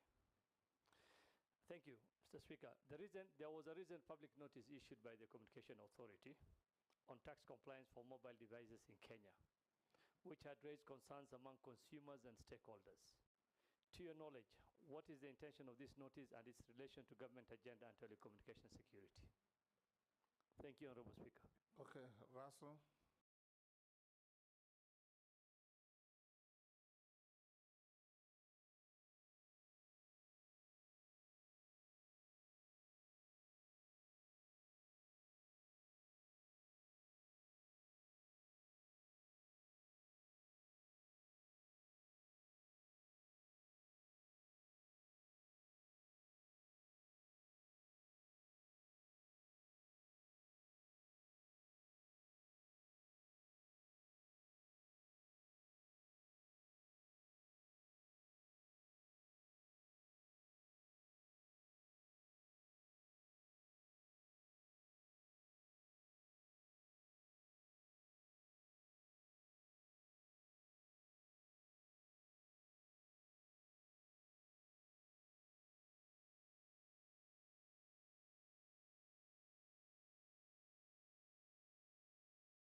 of 7 billion, but their budget for development for 1 year is 1.1 billion. So really out there are many criminals that need to be brought to book. Very many criminals, including government itself. When you procure services of a media house and you do not pay, again, it touches on the same thing, procurement. And you will understand, Mr. Speaker, that there used to be something called e-procurement, which doesn't work. I am sure it doesn't work for a reason. Because if e-procurement works and if IFMIS works, and the controller of budget is in between, you would never be able to commit money to projects for as long as those systems are working. So again, the laws are made here. Sometimes they are not enforced, like you're talking of the misuse of computer and cyberbullying and all those things. The law is there. It's just the enforcement. Suffice to say, there is now a new app. Mr. Speaker, I wanted to clarify that some of the pending bills, the Honorable Nomiee, it's not necessarily that there was no budget that was there. There was budget and government procured the services, but there was no exchequer when the service was done. There was no money. You know, government, a budget is a document of intent. So they go and collect money. If they don't collect enough money, then they have no money to pay. That is the way it is most of the time. And if you can pay, if you can deal with the pending bill in your ministry in the manner that you understand, the better for the government. Mr. Speaker, if you allow me to school my friend, Honorable Junet, a little bit on the issue of pending bills, is that the money was not there then. But if you look at it aggregately, the total is that if you have closed your books of the year and you have 7 billion spending bills, and the following year it turns to 9, it means there was no money for that particular project. Otherwise, if it was, you should be able to clear your bills in the successive year. But how you can accumulate 7 billion as your pending bills, even if there was no money exchequer then, it means there was a 6 something billion that you spent that you should not have spent. Mr. Speaker, let me ask the Nomiee this question then. The pending bills, for example, for roads, is 700 billion shillings at the national level now. So does that mean that all that procurement was done without a budget? The simple answer, Mheshimiwa, is as the Speaker says, the PMF Act stipulates how you spend government money. Speaker. So, Dawood, what is it? Can he respond to that first? Yeah, it's regarding the pending bills he's speaking about. I want to ask him, because he was the governor of Kiambu, when he left, what amount of pending bill did he leave behind for his successor? Mr. Speaker, that is an easier one. It was about 300 million, and these were projects running between my the second last year of the term, and we would have been able to pay those pending bills in the following year. But today I hear it stands to 6-point-something billion. I would not say why. Can you respond quickly? We're running out of time. Go to Mule's question. Mule. Then Raso, then Ishuria. To protect Kenya's investors, business, and the Gen Z. Sometimes government buries its head in the sand and pretends sometimes not to know exactly what is happening. Mr. Speaker, if I'm confirmed and I go to the minister, we should be able to bring these things to light and discuss openly on the problems that face the country. You also asked me why me and not a Gen Z. Mr. Speaker, this country has room for all of us. Gen Zs, millennials and yourself and I, Mr. Speaker, so that you didn't appoint yourself, so no, yes, you I'm don't only have to saying. belabor that. Thank you, Mr. Speaker, for Go on and answer the your, question. your guidance. Yes. I think I have answered Mr. Mule's questions. Point of order, Mr. Speaker, and I'm sorry to call for a point of order. Who is that? Myself. Yes, Mule. Maybe I can repeat my questions to the nominee because he seems to have lost track of the question. My first question was, earlier you had alluded that you can have a discussion with Starlink. And Starlink, introduction of Starlink in this country will definitely kill Safaricom tomorrow. Yes. And therefore, the government will lose the revenue they have been collecting from Safaricom and also the investment they have done on the fiber cable. Right. My question is, how will you protect foreigner investors not to come and kill Kenyan's company on the expense of what they intend to do in the country, despite that there are satellite on the river? There is massive investment of fiber cable in this country. Question number two, we are talking about Vision 2030. The emphasis is that the development of knowledge-based economy, highlighting the emphasis of ICT integration in education to enhance productivity and efficiency within the country. How will you use the office, if approved, to make sure that ICT become a key pillar in education sector in this country, to make sure that we don't have this issue we are facing whereby we cannot leverage on what comes out of the school and take advantage of the Konza city as it was envisaged by the Vision 2030. Thank you. Thank you, Mr. Speaker. Honorable Mule, the issue of Starlink that I referred to when I think I was answering Honorable Koichi's question was in as far as we don't have fiber optic and we don't have masts in places like, for lack of a better example, Garissa or one of those places. And masts of aerial masts of Starlink are available. And as we speak now, today, Kenyans are using Starlink.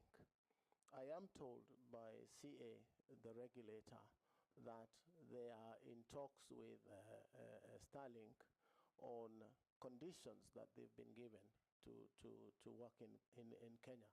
And I'm sure those conditions will surface in the matter that you raise.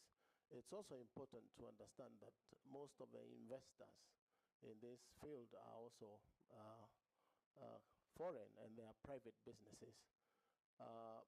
As a businessman, where I stand, we should be able to create a fair playing ground and competition for businesses, because again, it will be unfair to protect some modern and innovative ideas from coming into society like Kenya simply because we would want to protect. I'm sure the regulator should be able to find a balance where we do not lock out. I will tell you that from where I sit, I know that Starlink has given a lot of work in Nairobi in terms of connectivity until they do not have the frequency anymore. But Kenyans, as innovative as they are, they're able to go to Meru, buy a Starlink dish and activate it in Meru and bring it back to Nairobi. One is the speeds that Kenyans are talking about, because you will get speeds of up to 200 Mbps on a 2,800 fee, and that is what Kenyans want, value for money. So we should be able to strike a balance on those things. Education, part of it. I'm sure that if I am confirmed, we should be able to set out a curriculum that will be used in TVETs, used in the constituency hubs and in the ward hubs as training centers for Kenyans to acquire the necessary skill as one of the pillars in the master plan for ICT and digital economy, and then use the young innovators, the young Gen Zs and others to be able to start their own small hubs where every corner of the country, a Gen Z will be involved in digital enterprise for their own good. So that's my take. There was a question from Shuri about the CA tax compliance. I'm not sure exactly what that was. If I can get yeah.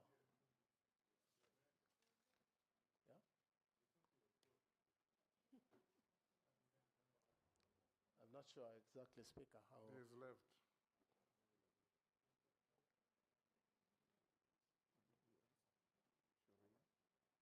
Go to the next by Yes, there was Russell. a question by, I think, Mashmiwa from SACCO. Problem of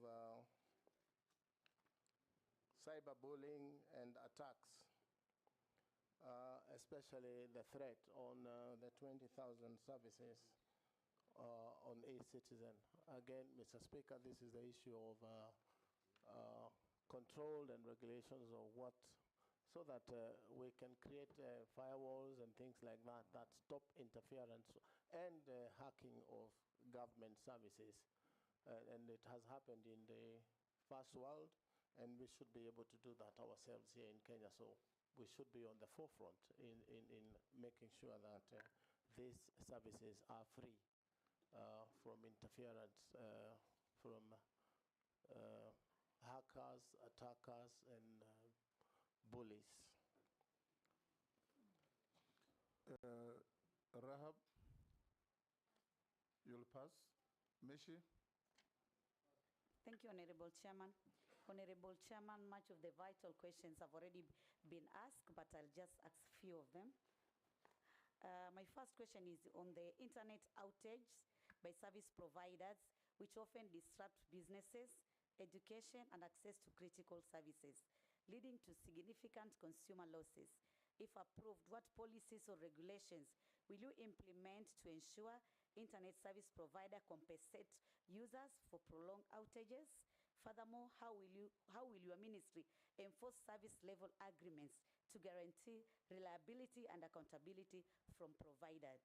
My second question, our constitution envisage right to information, and as Parliamentary Service Commission, being one of the commissioners, we have a dream of ensuring that Kenyans can follow live proceeding in our parliament, both the houses, that both in the chamber and also in our committee meeting. We have tried, but we have limited resources. Do you think there is a room for collaboration between your ministry and Parliamentary Service Commission to ensure that we actualize this dream? And my last question is to appreciate and consider the recent completion of the Mombasa to Malaba fiber project aimed at enhancing connectivity. My question will be, what specific programs are you going to put in place to ensure that the local communities can benefit, and in particular, the youth within those counties where we have that project of Mombasa Malaba fiber project, to ensure at least we have like digital literacy and access on online opportunities? Thank you, Honorable Chairman. Yes, Nomiee.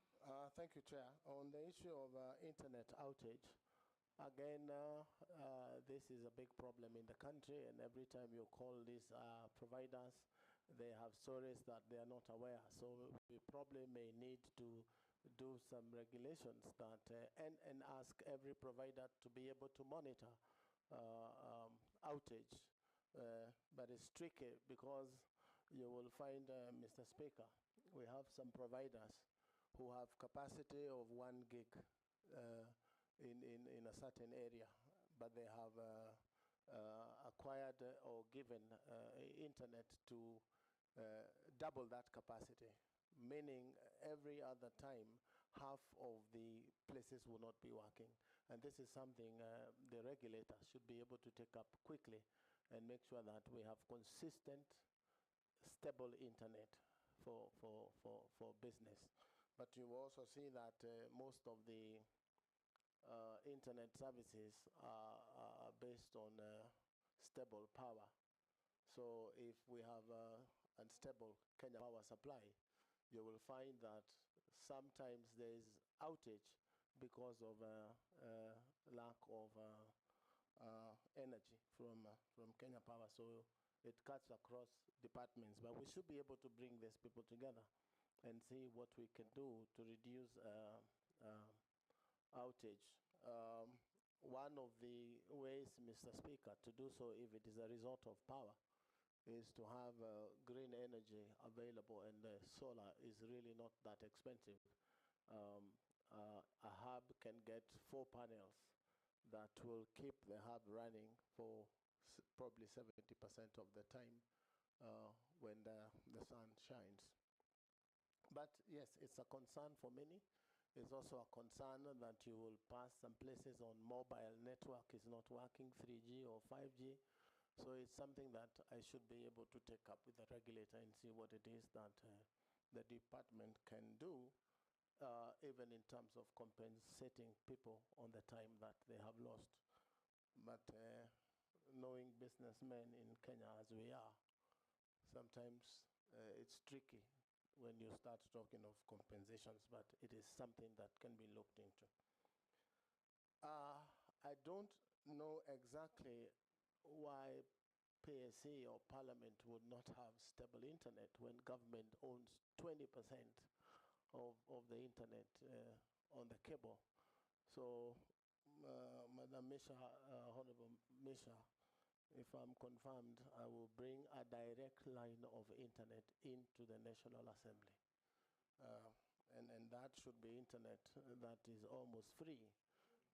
Because if you look at internet as a pipe of water, it is full of water flowing, and it doesn't stop flowing. So if it is not tapped, it means it goes to waste. Again, Mr. Speaker, policy-wise, it's important that we try and classify internet as not only essential, but a vital, essential, and desirable commodity. You will find that water is a utility, power is a utility. I would want to drive the ministry, if I'm confirmed, Mr. Speaker, to classify internet as a vital, essential, and desirable utility, so that the issues of way leave, etc., and the fees that are charged by counties become a thing of the past, so that we can move internet to the whole republic and people enjoy high-speed internet.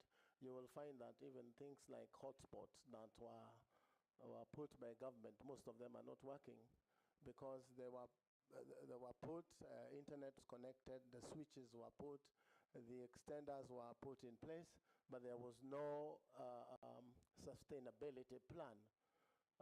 And in my first few days in office, if you confirm me, is to make sure that we have an arrangement with ISPs who have services there and probably have cross-trade with what they pay in fees, and they man those public hotspots so that there is internet every corner of the republic. As the president says, every market should have internet, and that is my belief.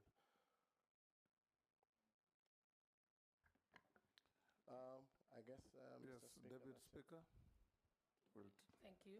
I just have a few questions for you, Honorable Kabogo, from the members of the public. One person has asked, how will you balance the need for regulation within the digital economy to ensure innovation and competition while protecting consumer rights and preventing monopolistic practices by major tech players? That's one question. The second one is, what plans do you have for scaling up digital literacy skills development in Kenya, particularly in our schools, universities, and local communities, to prepare them for the demands of the digital economy and workspace? And last, how will you address the issue of radio and TV stations, particular vernacular stations, promoting betting and gambling, which has increasingly affected all segments of society, including older generation? What measures will you implement to regulate such content and protect vulnerable populations and curb negative social impact through that caused by excessive gambling. Good. Those are questions sent in by members of the public. Thank you. Let's take one more from Naisula. This is a direct And Mary? question. If approved for appointment, what 5 key deliverables can the youth of Kenya expect to see from your office in the short and medium term? Mary Mase, you have a question from a member of the public? Yes, from the member of the public. He's saying, digital services require public trust. How would the CS nominee maintain ethical standards in the use of technology, especially in projects that involve surveillance or data collection? And then the second one is, ICT projects have historically faced challenges related to corruption and mismanagement. What specific measures will the CS nominee implement to ensure transparency and accountability in ICT procurement processes?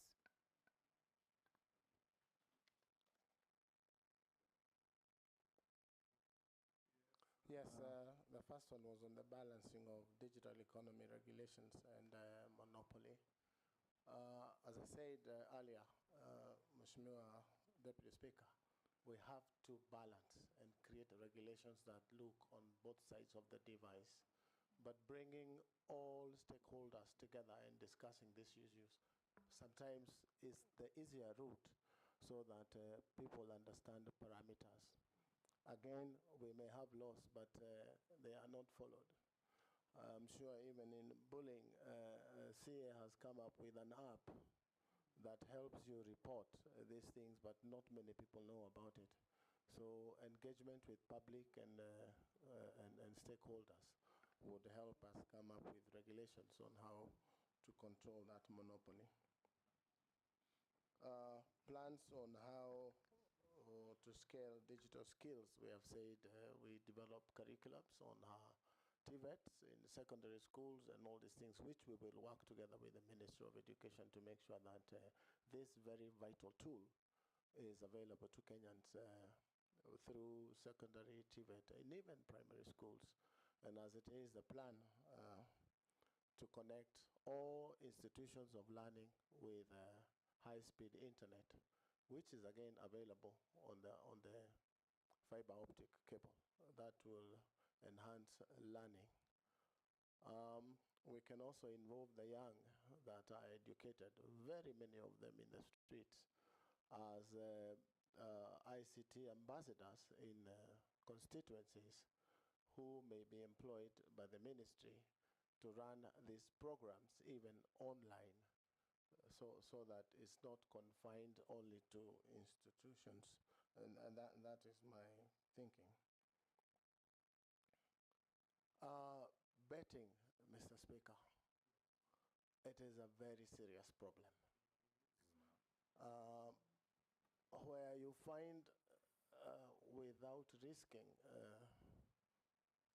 naming radio stations, you will find a young man holds a knife to the mother in the morning and asks for 100 shillings. And if you don't give, nitakuduka. And this is betting. I am sure there must be a way of controlling betting in Kenya. It is a big problem. One may not understand because it looks like 100 shillings in betting, which is neither here nor there. But if you listen to what these radio stations say, they have 1 million people early morning putting 100 shillings and hoping to earn 100,000 shillings. If my mathematics are right, Mr. Speaker, that is 100 million shillings in that first hour of the day on one radio station. And what is paid back in total is about 10 million shillings. So we have people making Kenyans poorer every day, and Kenyans have hope in making 10,000. But they don't understand that 100 million shillings has been collected. So this is a thing that cuts across security, ICT, and the freedom of radio broadcasting, etc., that the government needs to come together and stop. We have governments out there that have stopped gambling completely, at the risk of getting in trouble with these cartels because they are there. We need to do something, and urgently so, to control. What will you do? I will call the ministry in charge of security, and this is a security concern. I should be able to move even in cabinet and say, do we think we need to deal with gambling? Because in my view, this is what is happening. It requires a concerted effort of government, Mr. Speaker, my belief. Single-handedly, I will not be able to handle. We have to do this together. Again, talk to members of the public. They have never understood this as a business that helps certain people and not them. They believe that they have a chance of putting in 100 and coming out with 10 million shillings or 10,000 shillings.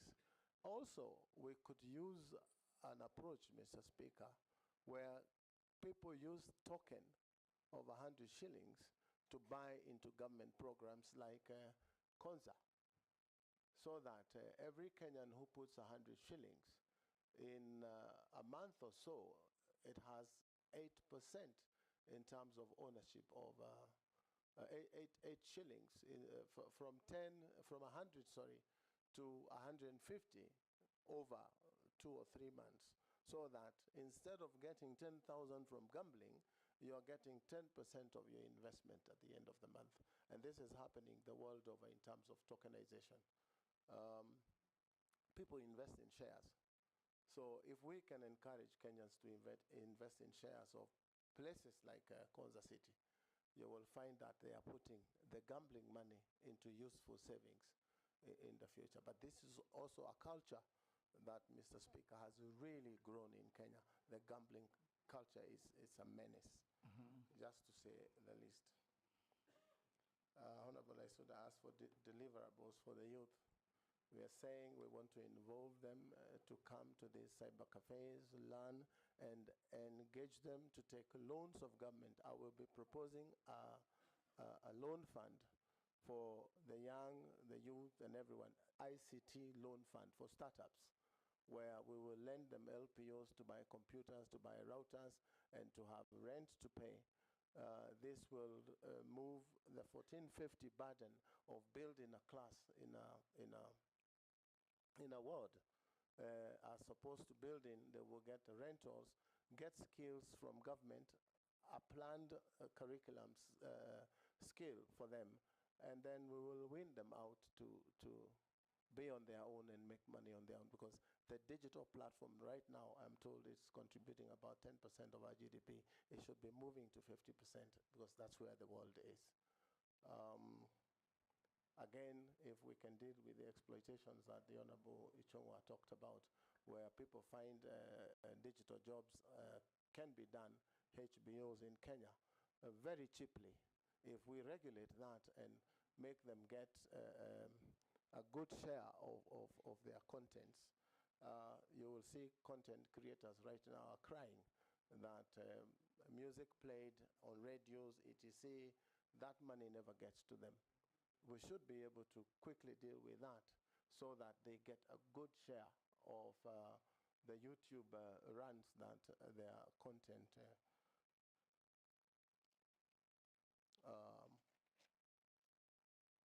transparency.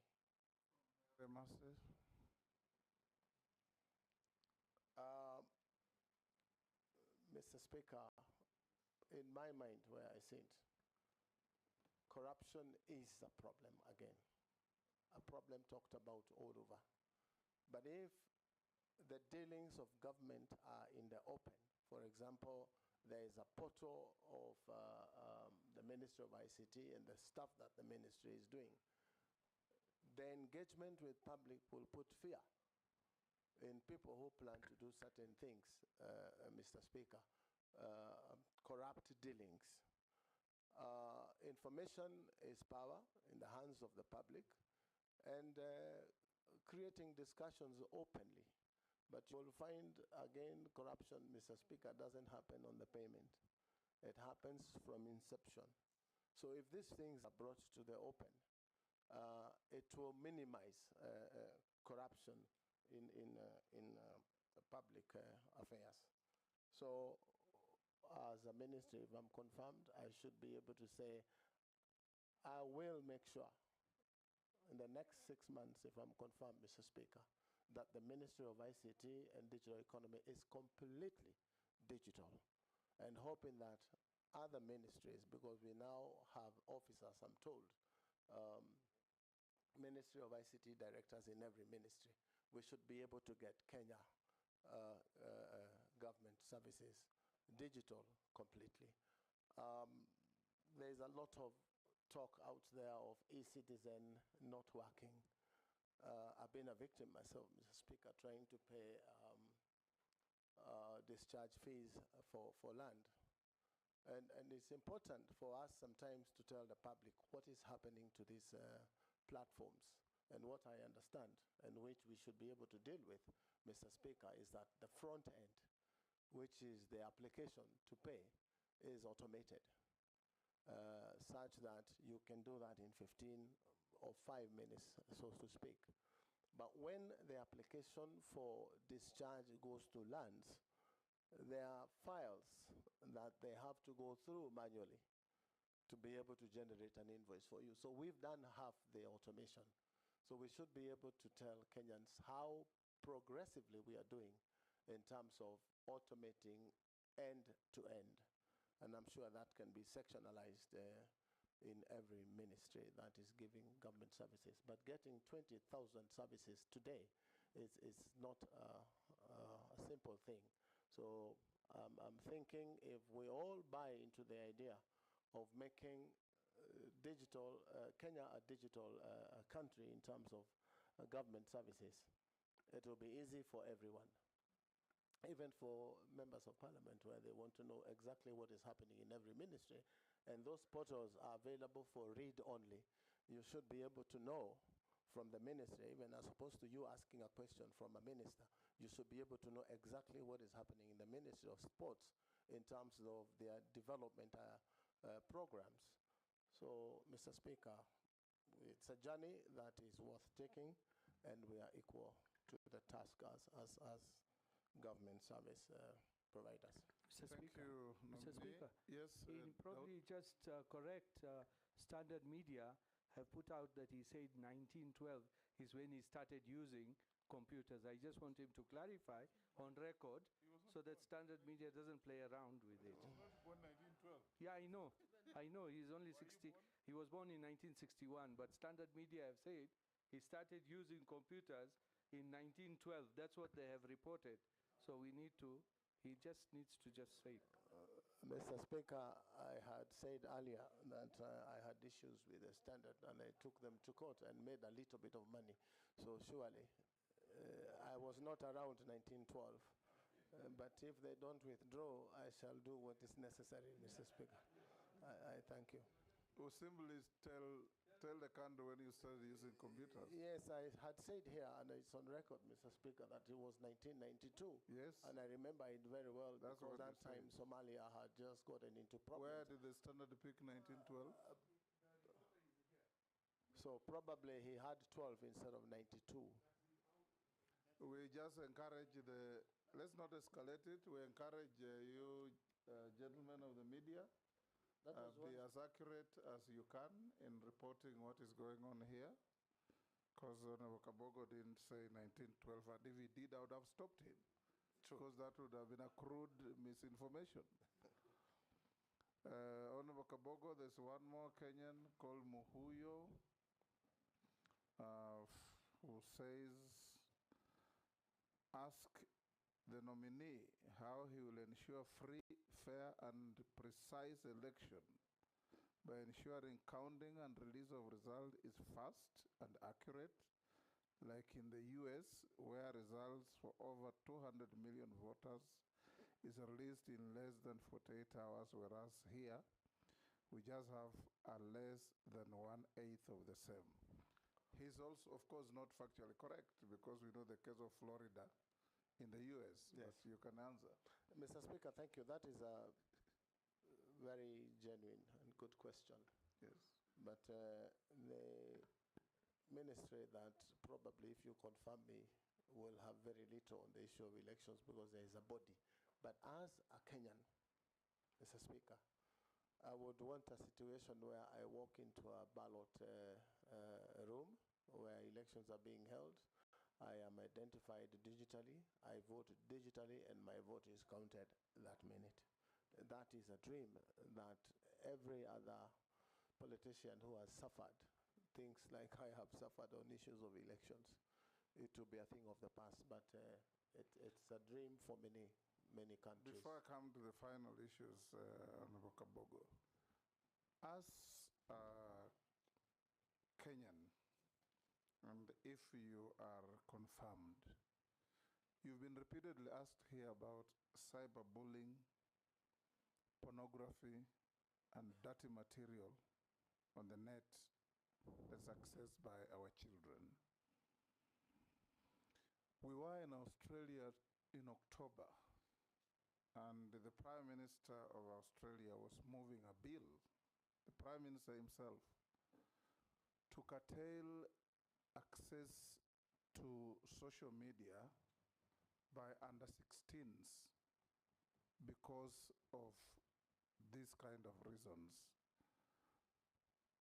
I'm not saying you need that kind of drastic action, but from where you sit, what ideas do you have in protecting children under 16s from access to filth material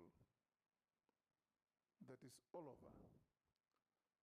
Mr. Speaker, I meet many parents who cry and say, look, I walked into my son's room and I didn't believe what I saw.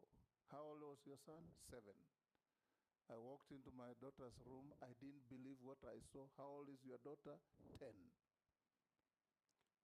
Mr. Speaker. And remember, the state has a duty to protect and guarantee and guard the morals of our children. Mr. Speaker, as a parent, from where I sit, I don't think what you saw in Australia, if we did that here, would be a drastic move. It may be the first step towards curtailing such dirty players on the internet. The other thing is create very strict regulations for people like Facebook or TikTok, because they are on platforms, so that Kenya has a negotiation and an agreement with those platforms that they cannot do this, because even doing the law, as Australia is planning to do, enforcement, Mr. Speaker, is one challenge.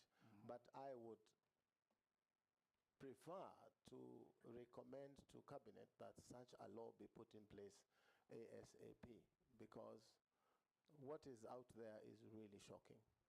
And we cannot deal with the morals and teach children morals if this is what they see on internet. It gets to a point as a parent, you wish that there was no internet. You wish there was no social media because of the exposure of these things in the minds of children. So it's a bad problem. It's worse than gambling. It is really bad. And as Minister, if I'm confirmed, Mr. Speaker, I know there's a lot of money that these companies spend to stay afloat. But as a country, if we take a stand that this cannot happen in Kenya, and a drastic move is taken to ban one of them, then the rest will toe the line. If you see the debate on TikTok and between America and China, you will see that money is really moving, but something positive is about to happen. So as a Kenyan, a parent, and probably as a minister, is something that is really concerning about what is available there. You cannot even face your children in your own living room because of the material that has come to their heads. And you will see a family that has a boy and a girl of probably that age of 7 and 8. Your guess is as good as mine, Mr. Speaker, what you would see them do And it is killing for a parent to be able to deal with such a thing. Thank you, Nomiee. I'll now ask you a few other questions. You told us how hardworking you are and how much money you have made. What is your net worth in terms of assets, houses, Mr. land, Speaker, cash, and bank? Residential houses, Mr. Speaker, my total net worth is about 700 million. Movable assets of about 40 million, Mr. Speaker. Land and farm, about 756 million, Mr. Speaker. Cash and current assets of about 64 million, Mr. Speaker. Beg your pardon.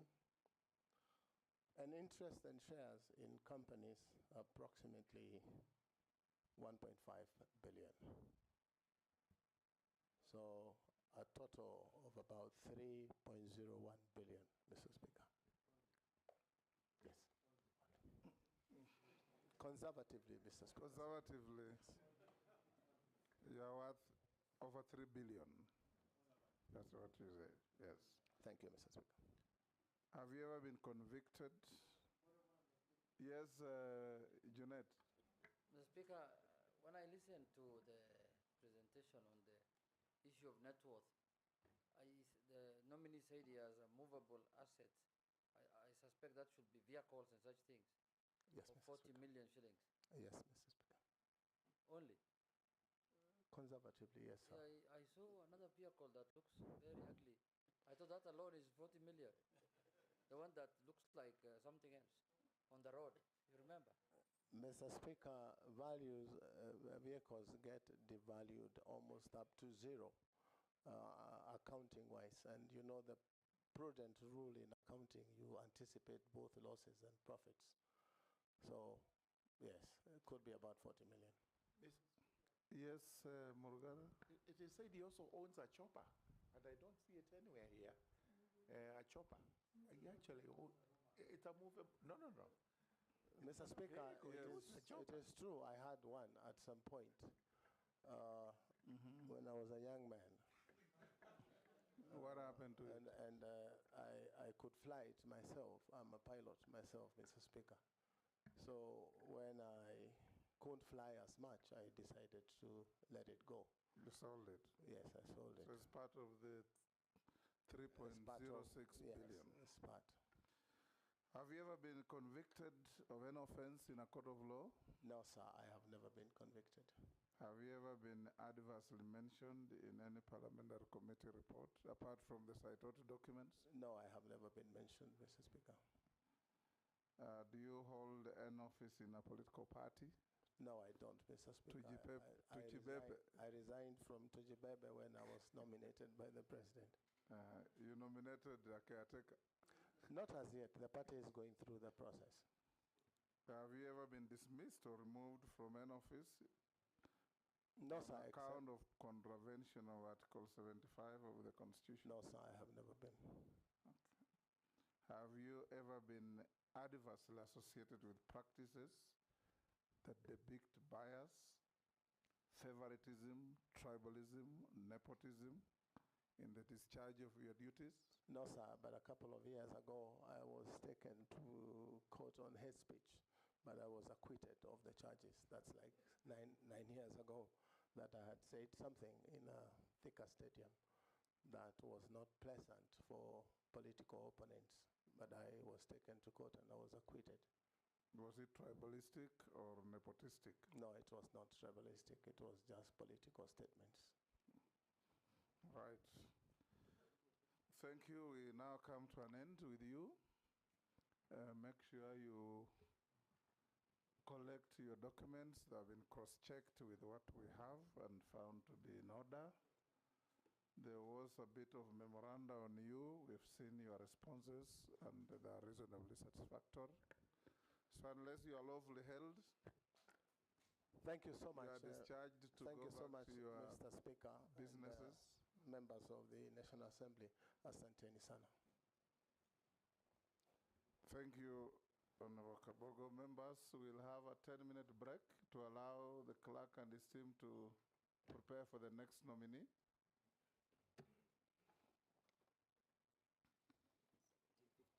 Yeah. So we resume at 5:50, 10 to 6.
Lee Kinyanjui. Correct, yes. CBS. Karibu to this evening proceedings in the matter of confirmation hearings or vetting to establish your suitability to act as a CS in the position to which you have been nominated. We'll start with oath taking, and the oath is either by Bible, Quran, or the Holy Book of the Hindus, depending on your religion. Which one do you prefer? The Bible. So take the Bible in your right hand, raise it, and recite the oath that the sergeant will show you.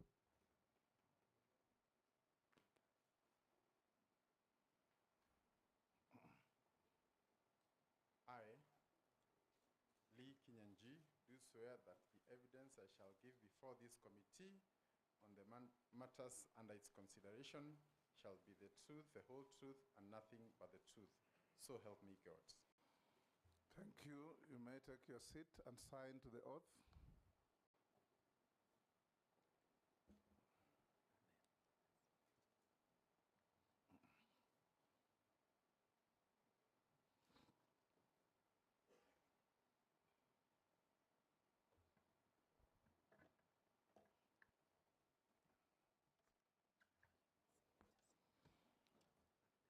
This is a committee on appointments.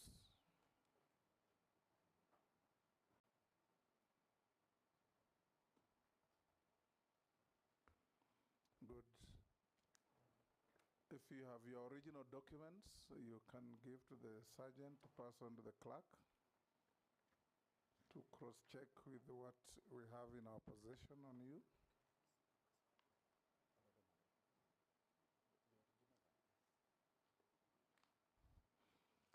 Thank you, Honorable Lee. This is a committee of the National Assembly on appointments. It's chaired by yours truly as Speaker of the National Assembly. I'll invite honorable members to introduce themselves, starting with the Deputy Speaker on my right. I'm Gladys Boss, member for Wasingishu County and also Deputy Speaker of the National Assembly. Welcome. Kimani Shongwa, MP Kikuyu, Leader of Majority. Junaid Mohammed, MP Sunais, Leader of Minority. Kosing David, MP Poko South, this committee. Nelson Koech, Member of Parliament, Belgood constituency. Gikaria David, Nakuru Town is constituency. And Honorable Chairman, I just want to declare my interest on the nominee before the committee. He is from Nakuru County and specifically votes in Nakuru Town, his constituency. So he's my constituent. Again, as you had said earlier, that will not hinder me from any prejudice or favorism. So we will do our work as a committee member. Thank you, Chairman. Naisula Lesuda, MP Samburu West. Robert Mbui, MP Kadhiani, Deputy Leader of the Minority Party. Owen Baya, MP Kilifi North and Deputy Majority Leader. George Gitonga Murugara, Member of Parliament, Tharaka Constituency, Tharaka Nithi. I'm Ferdinand Wanyonyi, Member of Parliament, Kwanza and Trans Nzoia County, member of this committee. Abdul Rahim Daud, MP for Nordimenti, Meru County. And Masemeri, MP Teso South, member of this committee. Rehab Mukami, County MP Nyeri, member of this committee. Stephen Mule, MP Matungulu, Machakos County, a member of this committee. Honorable Speaker, I am leading a team of 23 dedicated officers who are serving this committee today. My name is Samuel Njoroge. I'm a clerk of the National Assembly. Thank you. Honorable Kinyanjui, as you are aware, you've been nominated by His Excellency the President and placed before this committee to assess your suitability to hold the office to which you have been nominated. So we will ask you questions, and it will be your duty to answer them as precisely and concisely as you can. Don't engage into any arguments with any member. Even if the question is provocative, just answer the question. Leave the judgment to us. You also address the committee through the chairman of the committee. Don't have personal engagement with members, even if it is Honorable Gikaria who accelerated your departure from your last office. Honorable Speaker, that is that is not true.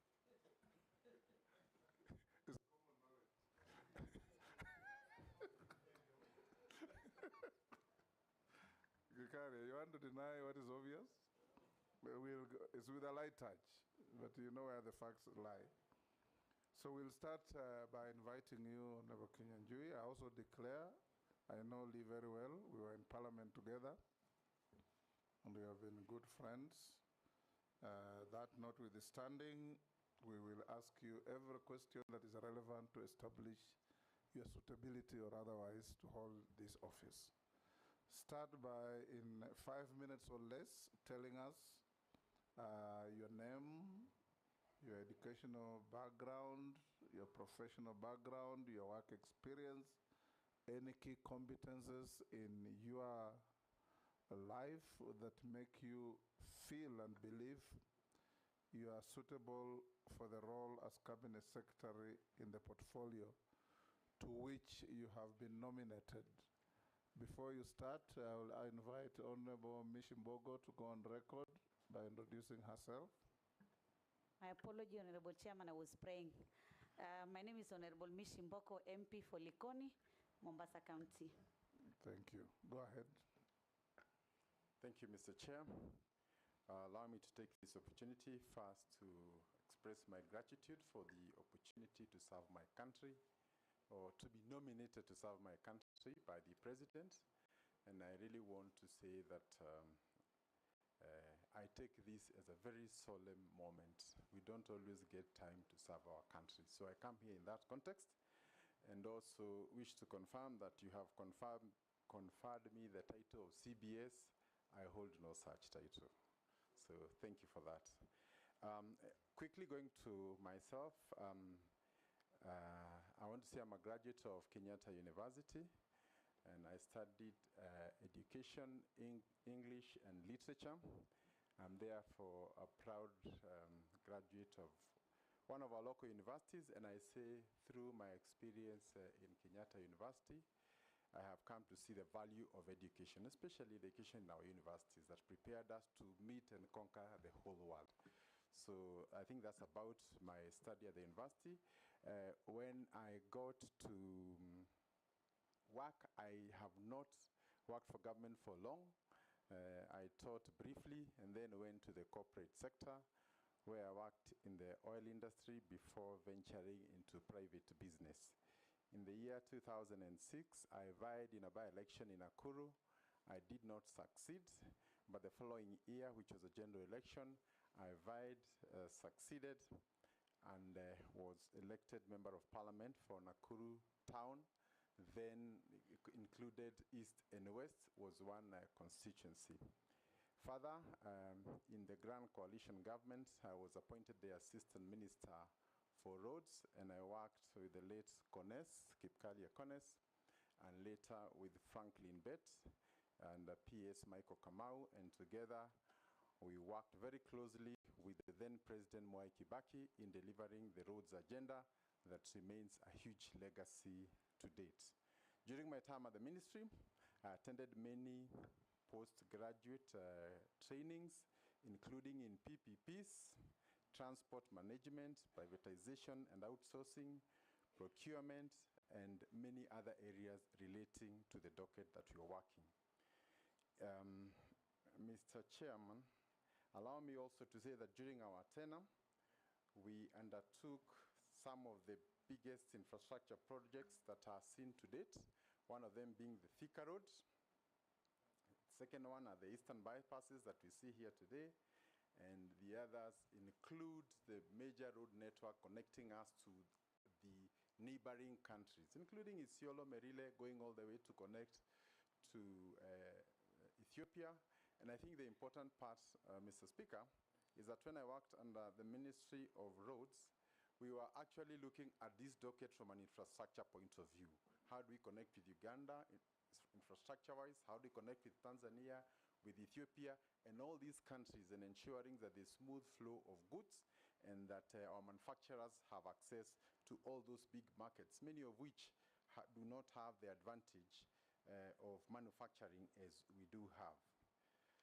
Allow me, Mr. Chairman, to say that after I left Parliament, I was appointed the Chairman of the National Transport and Safety Authority, again within the broader sector of transport, where we undertook serious reforms, not just in safety, but in reforming the public transport sector, noting that one of the biggest challenges we had then was congestion, especially in the urban areas, including Nairobi, and the need to encourage people to use public transport so that we can reduce the time wasted on the road because of congestion. And I'm happy much of that has borne fruit. The digitization, including the smart driving license, including other measures we brought during that time, remain alive to date, and I'm very proud of our time then. Mr. Chair, allow me also to comment that in the year 2017, I vied for Governor Nakuru, and we succeeded. And between the year 2017 and 2022, we were Governor Nakuru together with many others. I was not alone, including my deputy, Dr. Eric Korir. But I think what is most significant is that we made our contribution, and I'm happy to note that Nakuru was voted best in healthcare in 2 consecutive years. We also had our town, Nakuru, elevated into a city in the year 2021. And in the same year, I was voted the most business-friendly governor in Africa. And we take pride in some of this because they inform why we are also seated here today. Between the year 2022 to date, I retreated to my private business and had the opportunity to experience the country from the other side. And I say that because it is also important that when we discuss public policy, we also discuss it from where the public sees it. And I also had the opportunity to see how red tape affects business, how the cost of energy can hinder growth, and how taxation can impact businesses and hinder growth also. I also had experiences on how pending bills can bring businesses down, can impact on growth, and also how the management or mismanagement of politics can affect business across the country. So, Mr. Speaker, I say that I have sat both in Parliament, I've sat in the executive, I've also been at the county, and I've also sat on the Mwananchi bench, and therefore, coming into this conversation, we will be ready to work from all angles. Thank you. Thank you. I'll invite the Deputy Speaker to be the first to ask a question. Okay. Honorable Kinyanjui, I just have 3 related questions. One is that, as you know, in the past 10 years, the manufacturing sector in Kenya has remained stagnant at 11% of our GDP. If approved, what measures will you put in place to promote the growth of the local manufacturing sector? Also, there is the challenge of the influx of substandard counterfeit and contraband products into the local market through various border points, and this has reduced also the market share of locally manufactured goods. Again, I'd like to know the strategies that you'd put in place to curb that.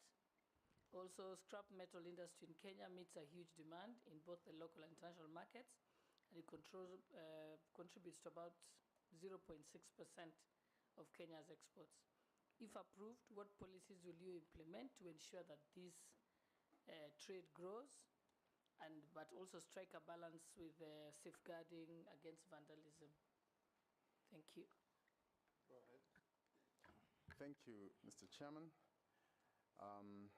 Allow me to start by looking at the question of manufacturing in the lens of the sessional paper number 10 by the then Minister for Commerce, Dr. Gikonyo Kiano, in 1963, and they plan to make Kenya an industrial hub, encourage Africanization, and more importantly, protect our markets from external flooding by the developed and industrialized nations. But Mr. Chairman, I want to confirm that in spite of that great dream, not much of it has been achieved. It is true that the contribution of manufacturing to GDP is in the range of about 7, which remains low even compared to some of our neighbors within the broader Africa region. And therefore, Mr. Speaker, Mr. Chairman, it will be important for us as we get into this critical office to look at the foundational causes of why manufacturing has remained low. And I want to start by saying the first one, I think, is our mindset. And I say this with the full knowledge that very few of our students will go to school in the hope of owning an industry one day. They can dream of anything else, but industry is not one of those things we have taught our people to imagine or think they would ever want to get into. So therefore, it will be important, first of all, to try and work on the psychology of our people to make them understand that where the money is not in the primary extraction, but in the value addition that we find in industry. Secondly, the issue and the cost of energy remains a big issue. We have the cost of energy being among the fourth most expensive in the whole of Africa. And therefore, if we are producing to go and compete with other products from other parts of Africa, leave alone even other parts of the world, then we are already disadvantaged. Yet we know industries are heavy consumers of energy. We need to work closely together with the Ministry of Energy to find ways of reducing the costs. But I think more importantly, Mr. Chair, is to look at the elephant in the room, which is basically energy agreements that were signed a long time ago that continue to put our energy at extremely irrational levels, thereby making manufacturing in Kenya very difficult. We are aware that there are some companies that have moved to other countries where the cost of energy is lower, and therefore I don't think it is a matter that we would want to postpone, because it's very urgent. And most of the young people whom we see out there who are restless, most of them have done courses that would be absorbed in these industries. So as long as the industries are not growing at the level that we would want, then we are likely to continue experiencing this. Then lastly, trade agreements and other engagements with partners, which means that through the EAC, through other multilateral agreements, sometimes we have ended up getting the last side of the agreement. Meaning, therefore, we don't protect our industries, there's flooding, and that has been a major challenge that has seen most of our industries wiped out. Allow me also to say, closely related to this, is that we have not been able to come to the aid of our factories and industries when they're in problems. And therefore, you find that some of them go through foreclosure and others. Yet, there are many other situations across the world when companies are facing financial constraints, including GM in the US in the year 2008. The government came and saved them. Today, it remains a very big company to date. But we have had some of our bright companies, whenever they fall into trouble, they go into foreclosure, and it becomes very difficult to revive them in future. Therefore, I also want to take this opportunity to ask the House to consider how we can be able to protect our industries, because once they go down, coming up is impossible. And a good example is Kenatco, which is over 20 years into receivership. Allow me to mention also on the issue of counterfeits. Yes, it is true that a lot of manufacturers face the serious problem of having other people manufacture using their brands without their knowledge, and therefore diluting the investment of the original investors. I think there is an already existing authority that takes care of this, and I think our work will be to work together with other state agencies, including enforcement, to ensure that it does not continue to affect our industries adversely. Lastly, Mr. Chairman, is the issue of scrap metal and how we can ensure that our exports are supported. I want to say that any country that exports scrap metal should really reconsider its policies. How can you export scrap metal instead of just melting it and making it, iron bars for construction and all that. So the idea of exporting scrap metal is a suicide note for a country that seeks to industrialize itself. Thank you, Mr. Chairman. Majority. Thank you, Honorable Speaker. And me also note, Honorable Speaker, that I've known the Honorable Kinyanjui for quite some time, since he was a member of parliament, and he's been a friend. That will not deter me from vetting him. And CS nominee, I want to know, from where I sit, we see a lot of disharmony, or there being lack of harmonization of what is seen to be government policy in the Ministry, especially of Industry, and what happens in practice. And because we seem to be having a protectionist policy in the Ministry, especially around local manufacturers. And I have in mind the specific case of the steel and cement industries, where policy has been seen to be protecting local manufacturers, those who have invested heavily in the industry. But at the same time, in practice, the ministry also proposes certain other legislative measures that negate the policies that you espouse. What do you intend to do, should you be approved, to harmonize both policy and legislation? And I say that because specifically on cement and steel.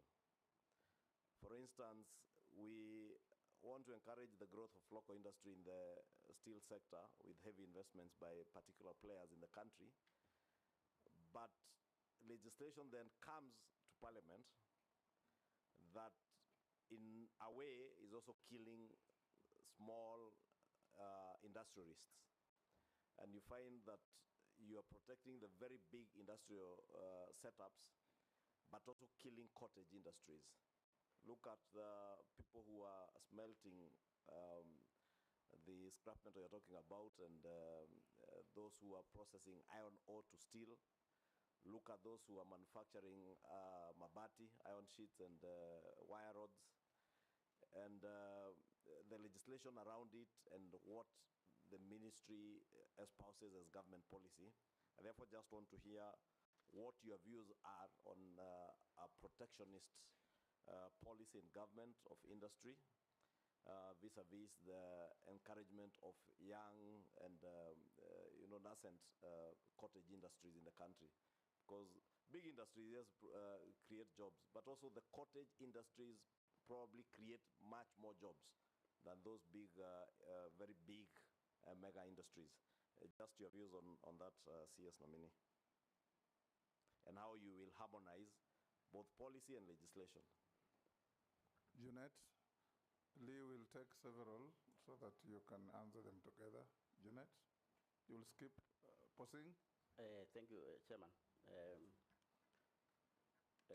Honorable Chairman, there's something notable about nominees from Nakuru which I want to bring to the attention of the nominee. We have vetted 3 people from, this is the 3rd person from Nakuru, Honorable Chairman. We are vetting in less than 2 years, or 2 years exactly. And at the moment we vet somebody, and I want the Honorable Kinyanjui to know this, when we finish vetting that person, we approve. Then 1 month down the line, if you ask who is the Minister for ICT, nobody remembered her. I'm telling you. Nobody even remembered whether there was a Minister of ICT. Then the first man who went to land, there was a problem.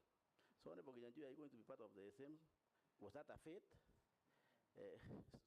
But my question is, Honorable Kinyanjui,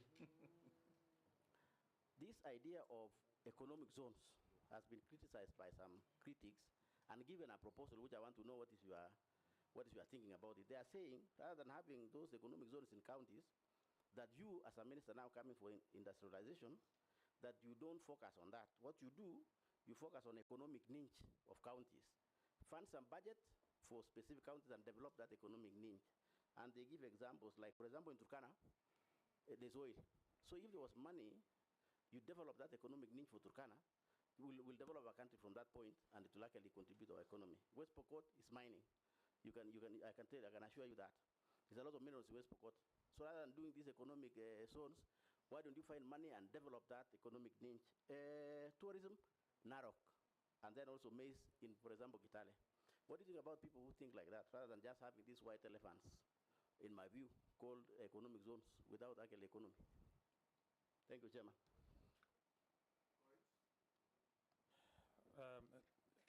Honorable Lee, as a student of literature, you've always expressed that literature on your online platform, and most of it actually fairly has been, in the last few months, has been very critical on this administration.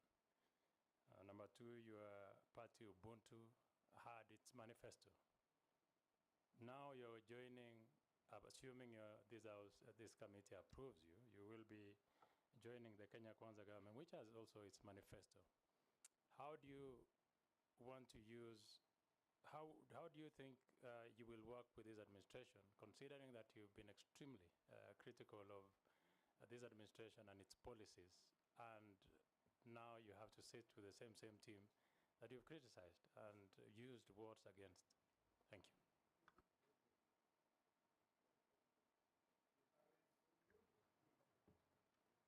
Chairman, I don't have any question. Okay. I just want to assure Posing that the fears of Nakuru now will be sorted. I hope that the positive development... Lee, you can proceed to answer questions. Posing is not being vetted here. So thank you, Chair. Allow me to start with the Honorable Koech and to say that I have used my knowledge sometimes to be critical of the administration, but I also want to correct. There's a difference between being critical of policies and being critical of a government.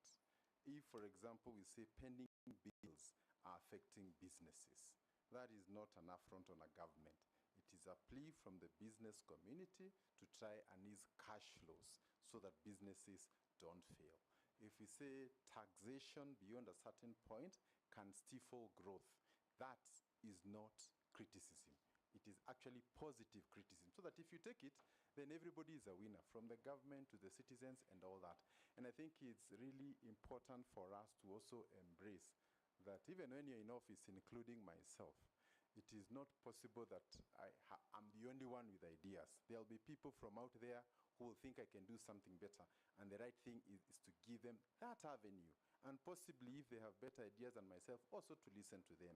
And I think, personally, I consider that as my role as a patriotic citizen. Whenever I see something that I think is not right, to raise it, and possibly hope that the policy makers, whether in parliament or in the executive, can also take it up. With respect to a political party, it is true I have formally resigned from Ubuntu, but my heart is also very connected to the Ubuntu philosophy, which simply talks about I am because you are. And therefore also in government, whatever policies we make must not just be about me, myself, and I.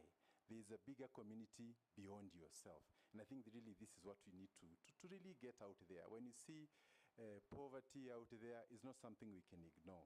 And I think the opportunity to work in government also means my thoughts, I will share them to colleagues through parliament, also to the president, and give the best advice that I consider necessary for the country. The Honorable Kosing, he has said that nominations from Nakuru, I am not aware. I still remember those two gentlemen. I'm not the appointing authority, and therefore would hate to discuss Point of of order. order. in their absence. Chairman, was it gentlemen? A And a gentleman lady. and a lady. You don't know your citizens in your former jurisdiction. Gentleman and lady. Yes. And I think maybe also what is important is that even when a new person like myself comes, it's not a very good tradition to belittle anybody else who's been there before you. I think acknowledge whatever contribution they've made, whether big or small. Actually, it was just a preamble to a question. Don't belabor that. Answer the well said. The relevant With respect question. to the economic zones, I think every county has a story. If you go to Pokot, I mean, the situation will be very different from Mombasa. If you go to Makueni compared to Nakuru, therefore, to make a generic template for all the counties may not be right. And I think, therefore, some of the considerations we need to make is to look at the economic opportunities existing at every place and ensuring that the economic zones we are creating are responsive to the needs of that particular place. For example, in the pastoralist areas, the issue of beef and cattle and lamb is really in huge demand, especially in the Middle East. So we don't need to go competing with other places that could do horticulture. So how can we empower areas like Isiolo and some of those places, Kajiado, Samburu, and the other places, so that they become our best practice examples when it comes to bee farming and these other things. So I think it is true that there's a need to rationalize, and I think more importantly also, is to, some of these counties are very close to each other. So sometimes to have sufficient raw materials to run all these economic zones may be a challenge in future. Therefore, they need to rationalize and also ensure that we prepare the public. The issue of it turning out to be white elephant is not particularly new in Kenya, where government invests millions and millions of shillings, and I've seen it even when I was in infrastructure. We are told at a certain point there are very many accidents. We go and budget for a footbridge, and nobody ever uses that footbridge, in spite of all the money being pumped there. So there's a need for us to educate the public, in this case, the investors, so that they know what is coming up. Where there are challenges of funding, we can look for linkages with banks, including banks that are funded by government, to ensure that there's a closed, neat loop. And I think that should be going on now, so that by the time these special economic zones are complete, then you have uptick. And I also want to say that sometimes you have these special economic zones, they are here, but the investments by the local, the indigenous Kenyans, has remained low. So we want to see locals also take advantage of these existing facilities. And lastly, to also confirm that in the past, we have had some of these allocations to companies or persons who are not serious to take up these opportunities. And therefore, they are purely there for speculation. Maybe it's an area within the allocation team that we must make sure that those who are given the opportunity indeed are ready to hit the road running. Lastly, the majority leader, the Honorable Ishungwa, talked about disharmony in government policy. And I don't think this is a light matter, because on one hand, we've been trying to discourage imports. And I want to give the example of the import duty that had been slapped of about 1.5% on luxurious goods, some of those things that we didn't require. But it was removed. So on one side, we say we are protecting, but when you go to our supermarkets, 80% of the things come from outside, including toothpicks. So that is not consistent with a nation that says they want to industrialize. So I think there's a need both for government, the legislation, and also the national intelligence, because part of this legislation we pass has very serious impact on the nation's economic outlook. We are talking of a balance of payment deficit that is growing by the year. So for us to be able to overcome this, it will be extremely important that we harmonize our approach and ensure that everybody understands the implication of every single policy that we put and what it means to the larger national interest. Thank you. Sorry, Mr. Chairman. Sorry. I forgot to mention on cement, which I think is also a big issue. The president has pronounced himself on the issue of affordable housing. And it is obvious that affordable housing cannot be restricted only to the government projects. It also means that if I want to build myself a house, it is within the affordable agenda platform. But the cost of cement and steel has gone up by approximately around 30% in the last 2 years. And I think that can be attributed to some of the monopolistic regulations that were brought during the same period. And therefore, once vetted and finally approved, our first duty will be to try and get up a team to interrogate the impact of some of these policies and whether they are for the benefit of the country or they are reversal to the gains that we already had. The issue of cartels within the industry is also very important. And again, there has been mention of quality, and therefore KEBS and other regulatory agencies will be empowered to ensure that indeed we live up to our duty. Thank you. Honorable Speaker, if you allow me, just Yes. one follow-up question in relation to that, the same question I'd asked. Because CS nominee, what I would really want to hear, 20 years ago, the Kenyan state was the leader in manufacturing in the region. As of 2023, statistics are showing us that Uganda has now overtaken Kenya. The contribution to our GDP of manufacturing in Uganda is, as of 2023, was at 15.65%,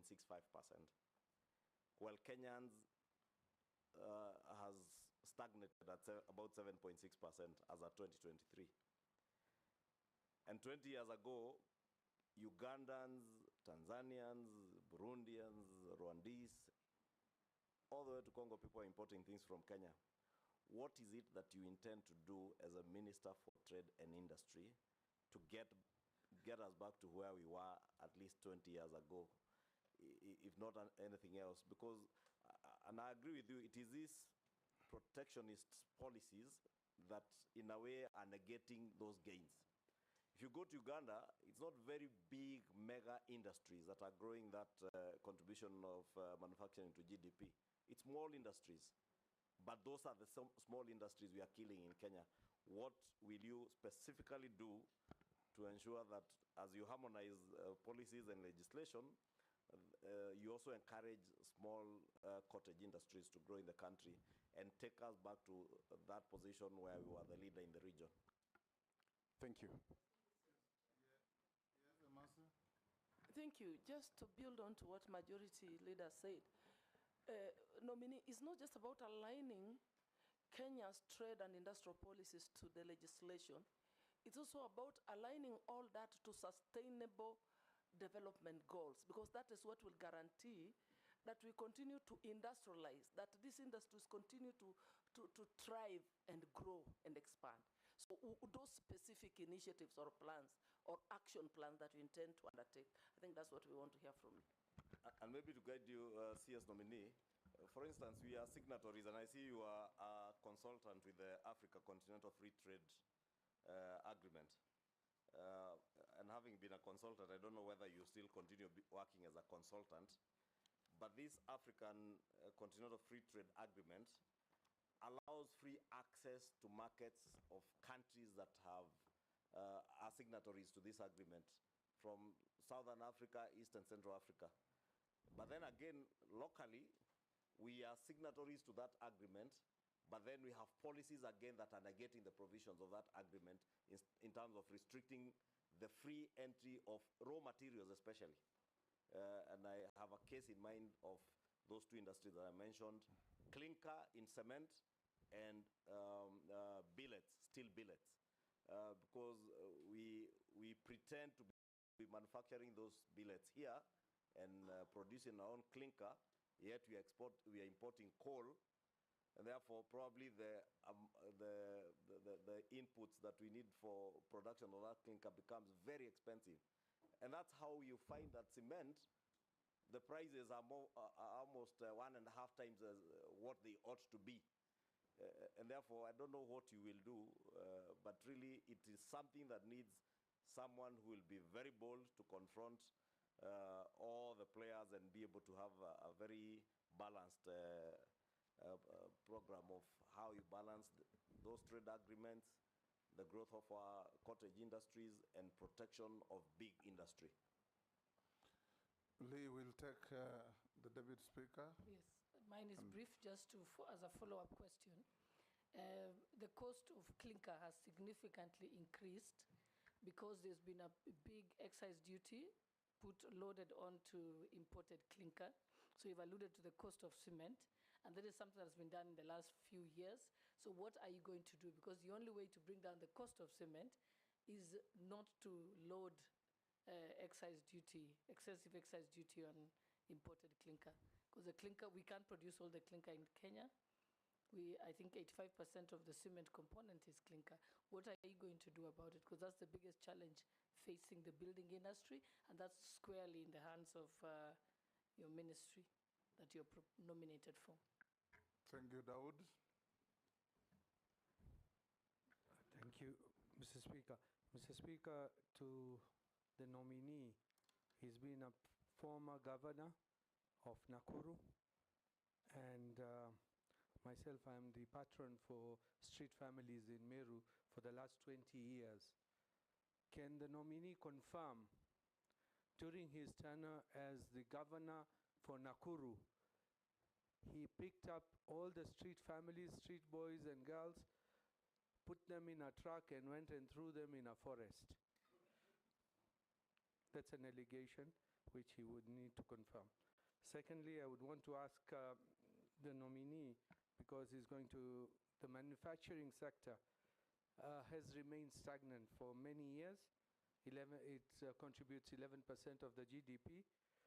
What measures would you take to promote the local manufacturing industry, because they are the backbone of this of country, in the sense that they can contribute more than what they have. The last one is domestic investors in the recent past have not given prominence as opposed to foreign investors, because foreign investors come, they get many incentives,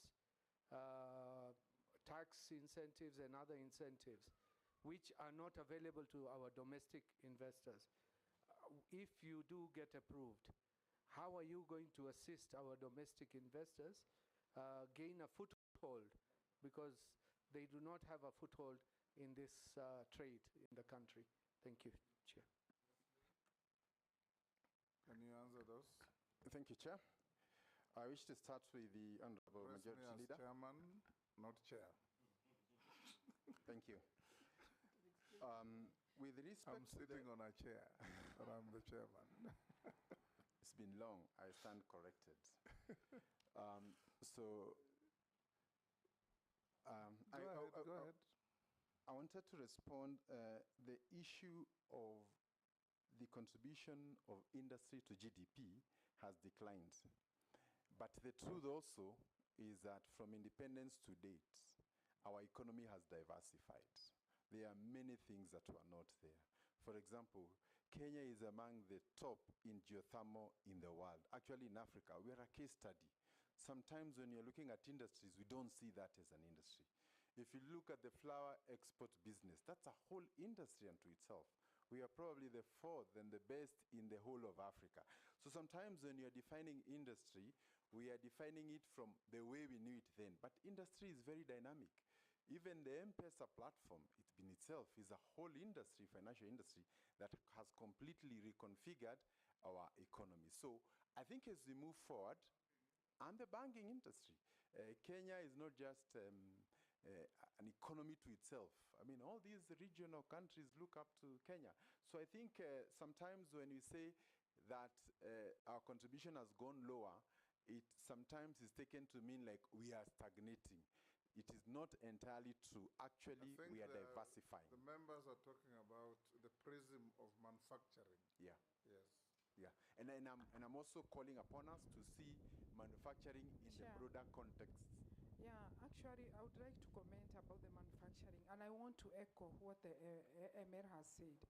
Personally, I was doing manufacturing in industry area. I was doing manufacturing of vehicles, and we had to close down.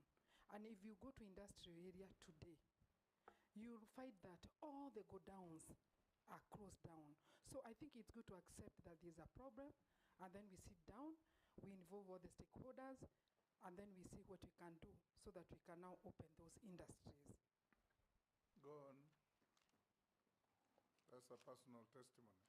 Thank you, and I appreciate. Yes. So I think the point is, do we have a problem with the growth of industry? I said where we started in the year 1963 and the sessional paper, and where we ought to be today, there is a clear challenge.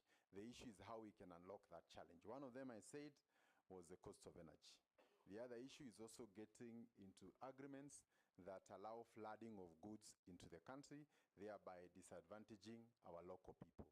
The issue of taxation sometimes, without looking at the broader impact of that on the industry, becomes another bigger problem. I also wish to cite the issue of financing. If anybody wants to start an industry today and you go to a normal commercial bank, the period they give you is normally not more than 10 years. At an interest rate of 18%, you cannot survive. Again, we do not have banks that are aligned to industry, ones that appreciate the whole value chain of industry that can help our local manufacturers to work together. And therefore, I invite the members as we try and reconfigure how we can move from here forward and encouraging local investors, those who are there to see how they can grow, and I think also more importantly, encouraging the younger ones. The majority leader also talked about the cottage industries. I think sometimes we overfocus on the big bulk industries. But the truth is, if you go to every village, the potential to have small industries that can employ 10, 20 people, get the raw materials from the village becomes a big issue, partly because of employment.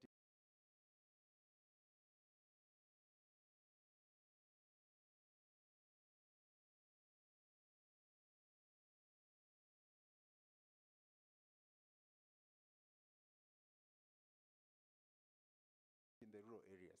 And you do not want a situation where everybody has to leave their rural areas to come to town to find labor. So we'll also try and look at how we can be able to encourage cottage industries all the way down into the rural spaces.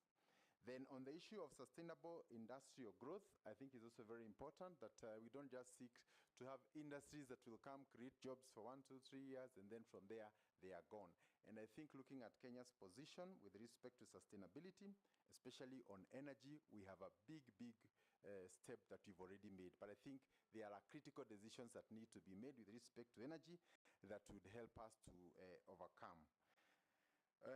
The Deputy Speaker has mentioned the issue of clinker and companies that have now to import clinker at a higher level, which means some of them are actually on the verge of closing.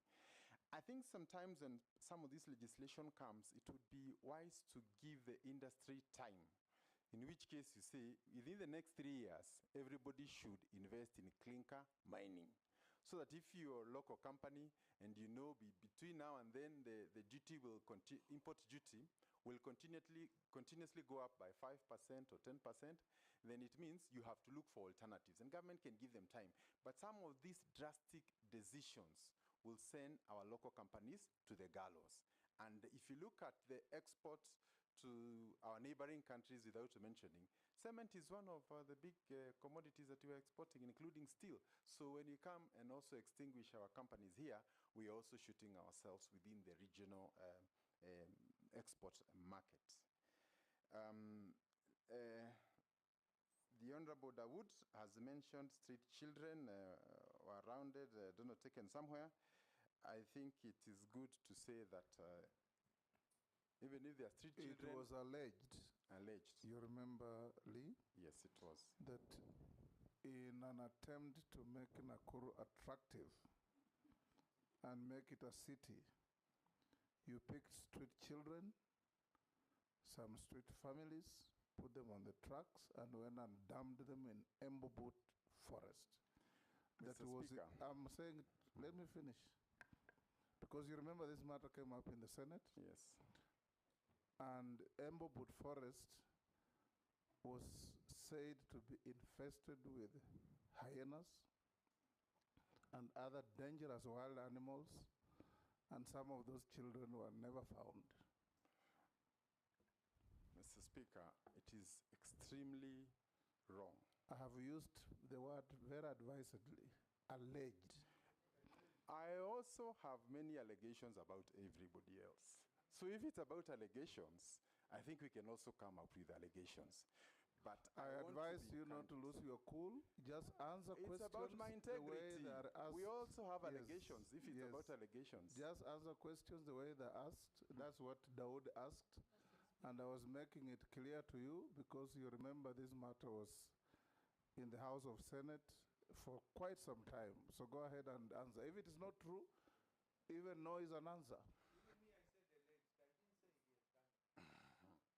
If you lose your cool, you will be unable to answer the next questions. I have faced worse situations, but I just wanted to say I have my conscience, right? I can never do that. And the unfortunate thing, including at the Senate is politicians who are there. And the people who are sponsoring it today, I think let's also be fair. You can't call a governor to come and answer to allegations put by their opponent who have intentions to go to an elective position, and then use that allegation later against him. If there are people, this country has the best intelligence in the region. We have never said even one name. So I think let us also respect the institutions we work for. And I would say for Kenya and for posterity, the opportunity to serve in these institutions should not be personalized for gain. Because I was there, Mr. Speaker, throughout that period. How come only those people are known by politicians? Which family has ever come out? So I think it's good to be fair and also respect the positions we have. So in short, Bwana Dawood, that is an act of fiction. Bwana Chairman, I don't have any interest in Nakuru. So I'm not a politician from Nakuru. It is alleged, that's what I said, we wanted a clarification. Governor should not feel offended. Should not Don't apologize. Lee, an opportunity like this is very good for you to clear some of those things, not to feel slighted, because nobody's slighting you. You're being asked questions in good faith. Well taken, Speaker. Yes, Ferdinand? He has not finished. No, he has finished. Mr. Speaker, there was a secondary question. Yes. Mr. Chairman. Yes. There was a secondary question From Dawood. From Dawood. With respect to local investors feeling slighted, and sometimes when you talk about investment, we are largely perceived to be talking about foreign investors. And I think I want to identify with that. There was a situation where some local investors were looking for an appointment with an office, a big office in government, in the county governments, and they kept on looking for that appointment for 6 months until one day they changed and said they are from another country. They got the appointment the following day. So I think we must agree. The first investors must be you and I, the people who live here in Kenya. And even if the foreigners are to come here, they will make a call to those who are already here. So good referrals mean everything. So Mr. Speaker, Mr. Chairman, I want to agree with Dawood that a lot must be done to encourage local investment. And maybe while still on the issue of local investment, allow me to say that there's a marked difference between the attitude of Kenyans about Kenya and the attitude of foreigners about Kenya. And I think this speaks a lot to what he's saying. If you look at the investments that have